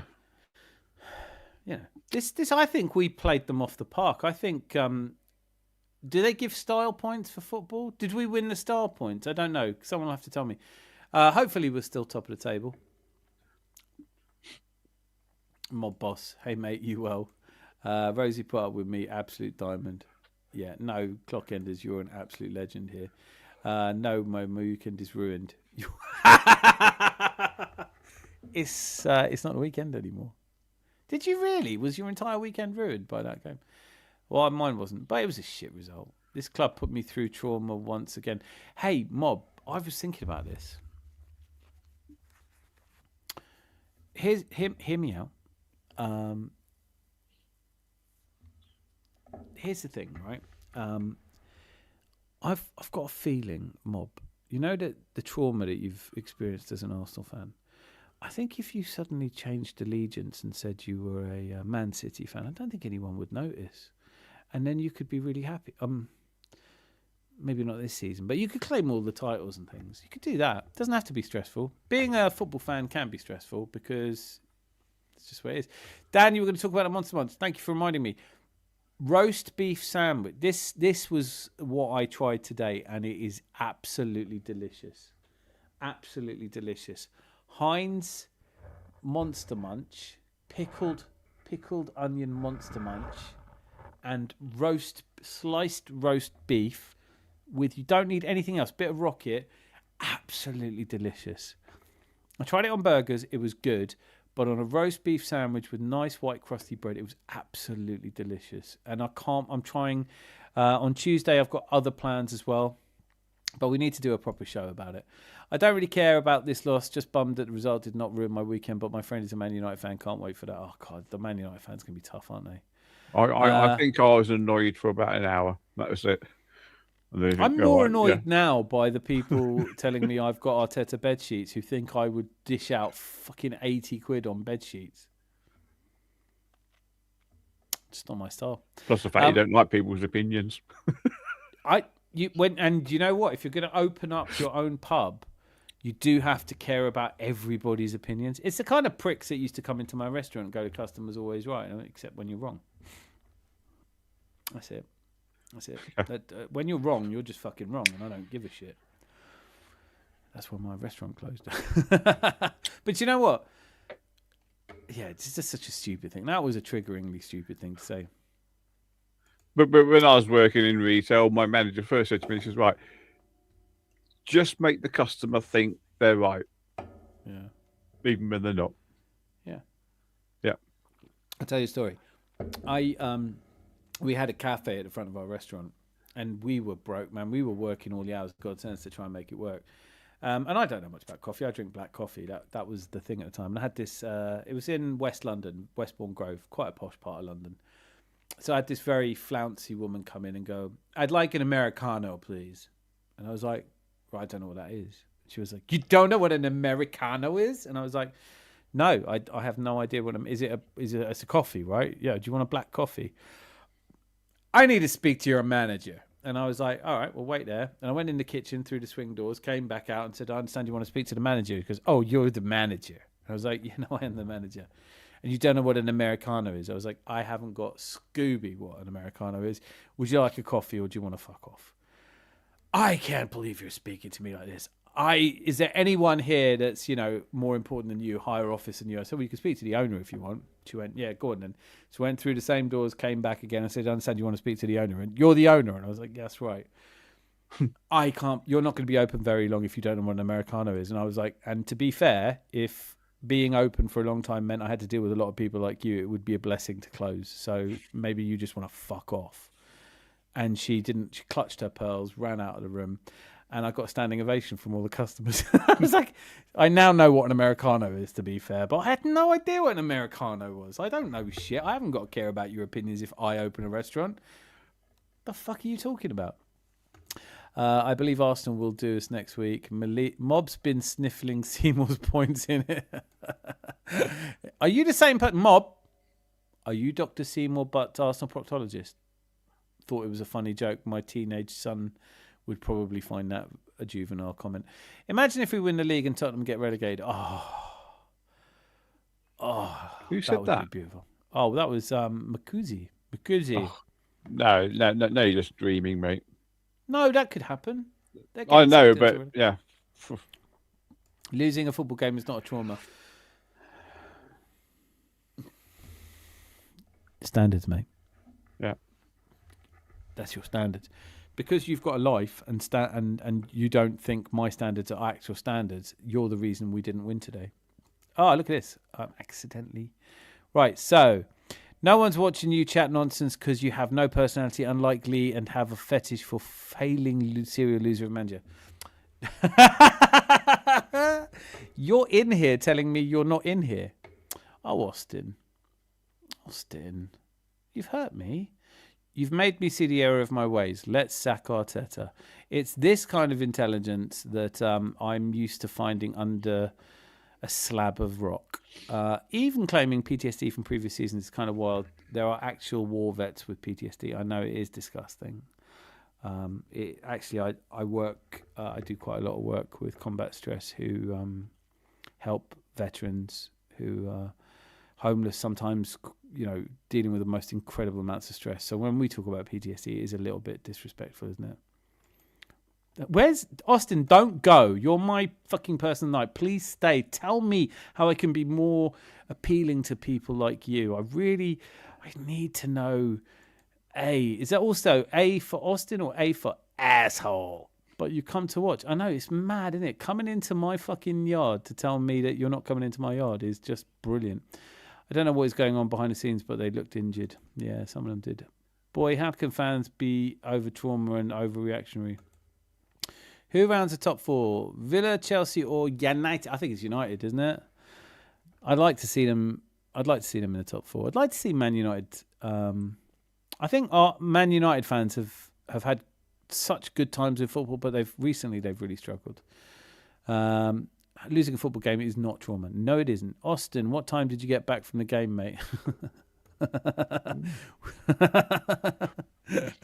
Oh dear. Got well rattled by the bedsheet comment, fella. Yeah, I absolutely did. Yeah, you're right. Look at me. They actually given us a good idea of what to get if we win the league. All Arteta bedsheets. Ooh, Slice X, you're a fucking genius. Can we do it? Should we do... I'm going to do... Fuck it. That's the first merch we're going to sell on this channel. Arteta bedsheets. Clock end as well. It works on single beds as well, Austin. And cribs. You fucking melt. Rosie, have you made chocolate Rice Krispies but using Mars bars? If not, get involved. Oh, that sounds good. Austin got timed out. Oh no, he's got nowhere else to go, Rosie. Austin doesn't have friends. He got timed out by Lee Gunner, I think. We've entered the portion of the evening which is basically me just being pissed off with fucking juvenile delinquents. If Arteta wins the league, I generally want a medley from Magluminite singing Super Mick Arteta. They can't sing. I don't watch any of those channels. I'm definitely not going to start now. So you finally took my advice, because I don't watch them. I've not watched them since I have taken your advice. Although saying that, what was it, Friday night? I couldn't get to sleep. I started watching Lee Gunner. I thought it would send me to sleep, and I was just like, oh god, this guy's absolutely battered. He's just sitting here talking about who he thinks the fittest women are. Used to be a football channel, didn't it? What was the comment? Austin, you are an absolute legend. Got well rattled by the bedsheet comment, fella. Yeah, I'm fucking rattled. Anyway, I need to get off this channel. Start a new channel where I care about Austin's opinions. I've had a good night. We've had lots of people watching. It's been totes emosh. Great to see Philip Randall back. There's been a few people. Also great to see Lone Star Londoner. He's been in and out. Far too many people to say thank you to. I'm going to hand over to Zanzi for final thoughts. If people really want to know what stress is going to be like, then you go to bed on a Sunday evening and you're okay, and then about 12 o'clock Sunday you're feeling a bit ill, and then come about 2 o'clock on Monday morning, you actually ring up 111, tell them what your symptoms are, and then they rush you off to hospital. And you get to hospital and the surgeon or doctor looks at you and says, all right, yeah, you've been admitted. And then on the Monday, the surgeon comes on, has a look, and says, right, we need to operate on you, but do it Tuesday. Okay. If you don't operate, you're going to die. I'll go for it then, yeah. That's a pretty easy one, that one, isn't it? Yeah. Hence the reason losing 3-2 to Man United. Oh, yeah, a bit pissed off. I know it doesn't play very well, but like I love you for making that point and as eloquently as you did, because of course we all get lost in moments that we think are going to last forever. We get lost in the minutiae of things that just don't matter. On my last days, if I have the luxury of knowing that I have only a day left on my final day on that Arteta bedsheet on my deathbed, I'm not going to be worried about Austin. You know what? Life is something that's incredible and precious, and you don't know how long we've all got it, and you don't know how long we've got each other. And if you want to spend every minute of it being miserable, there's no one that can help you. But one of these days, a thing will happen to you. You will lose a loved one, or you will lose something that's so precious to you, and it will change how you look at life altogether. And that's usually what we call growing up. And most of us have been through that at a certain point in our lives. And then we get some absolute dickwad going, well, you love Arteta. You want to suck Arteta off. I wouldn't even buy Arteta a pint. He's all right. He's got a wife. He's got kids. This is the thing we do. People like Austin who have nothing better to do with their lives than criticise other people who have achieved far more than they ever will. It feels like they've never had anything really bad happen to them. We're here together. This is a community. Not everybody belongs here. Everybody's welcome. Turn up, show respect, be kind, be part of it. You can have a different opinion, but don't be ad hominem, rude or nasty. And totally always respect. And see, you say something like that. You come up with some life, some wisdom of life. He replies with, Arteta was getting booed today. The gimmick is coming to an end. Yeah, all right. I have to say, thanks, Lucky Singh, for what you just Lucky said. Singh's been brilliant. Yeah, but it is Z-I, not a G-I. But I love the way you... Lucky's been... Just keep doing Zangi, I don't care. Lucky's... Zanzi, I've told you before. Actually, to be fair, it does look like a Zangi in your little thing. I know, yeah, I've been looking at the thing. But you're also forgetting we've started this channel, so we have to take everybody's opinion seriously. So henceforth, you will be known as Zangi. Zangi. Yeah, and I also like to, who is it? BX, yeah. He says we need a poll, Arteta bed sheets or Gary's curtains. It's got to be the curtains, mate. Sorry. Curtains a go-go. Anyway, my final comments. Yeah. It's been emotional. Crap game, but we move on. The comments, most of the regulars have been brilliant. They always are. The irregulars, not so much. Rosie has been a bare knuckle typing away on her computer at the moment. Delete. Just an absolute legend. Dan, get some fucking bed sheets, mate. Everyone's. Do you know what? I'm going to get you. Do you know what? For Christmas next year, you know what you're getting from me? You're getting Gary's curtain bed sheets. Oh. You'll never sleep again. Oh yeah. Look, what's the serious question? What is the obsession with the sucking off Arteta comments? It's weird. It is weird. Why do if I've never said a thing about Arteta, I've never said I'm pro Arteta, and people accuse me of wanting to have sex with him. It's like you get a real glimpse into what's going on there. Get some fucking bed sheets is a slogan. I love it. I'm so grateful. Listen, every now and again we have a busy night and we get some tourists in, and some of them stick and become a really important part of the. So if you're one of the people who's dropped in and then I hope you come back. I hope you enjoy it as much as I do. We're always pleased to see you. If you're going to say the same thing over and over again, you're probably wasting your own time being here.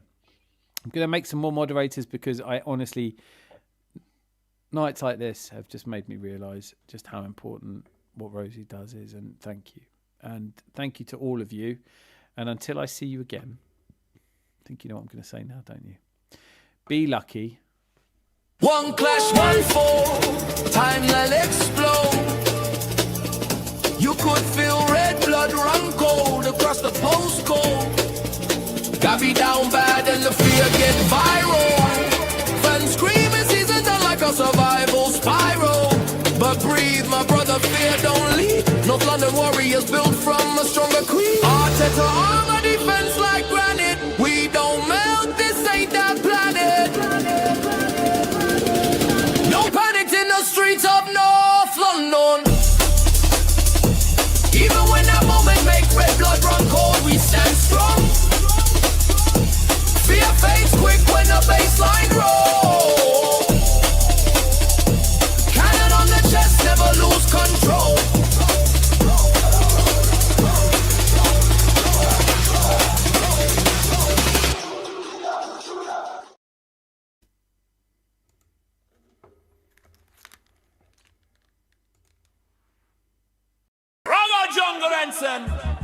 The Guna sound system. We come fi mash up the dance tonight. Arsenal style, red and white. Get behind the red army. Moving like Ferrari. With the handbrake off. Take it off. With the handbrake off. No stop, no stop. Back to the cage. The lions are awake. From Highbury's goes to the Emirates gates. Drums like thunder, hearts vibrate. When the cannon boom, it's too late. Take the handbrake off. Red army rolling on. Saka on the wing, blazing trails. Trust our twist and the keeper whale. Arteta plan, never derail. Jungle drums on the red hot sails. Get behind the red army. Moving like Ferrari. With the handbrake off. Get behind brake off.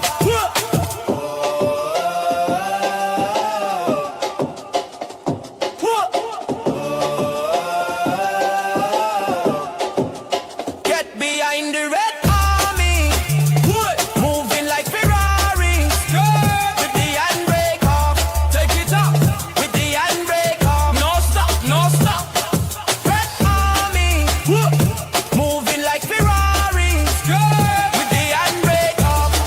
What?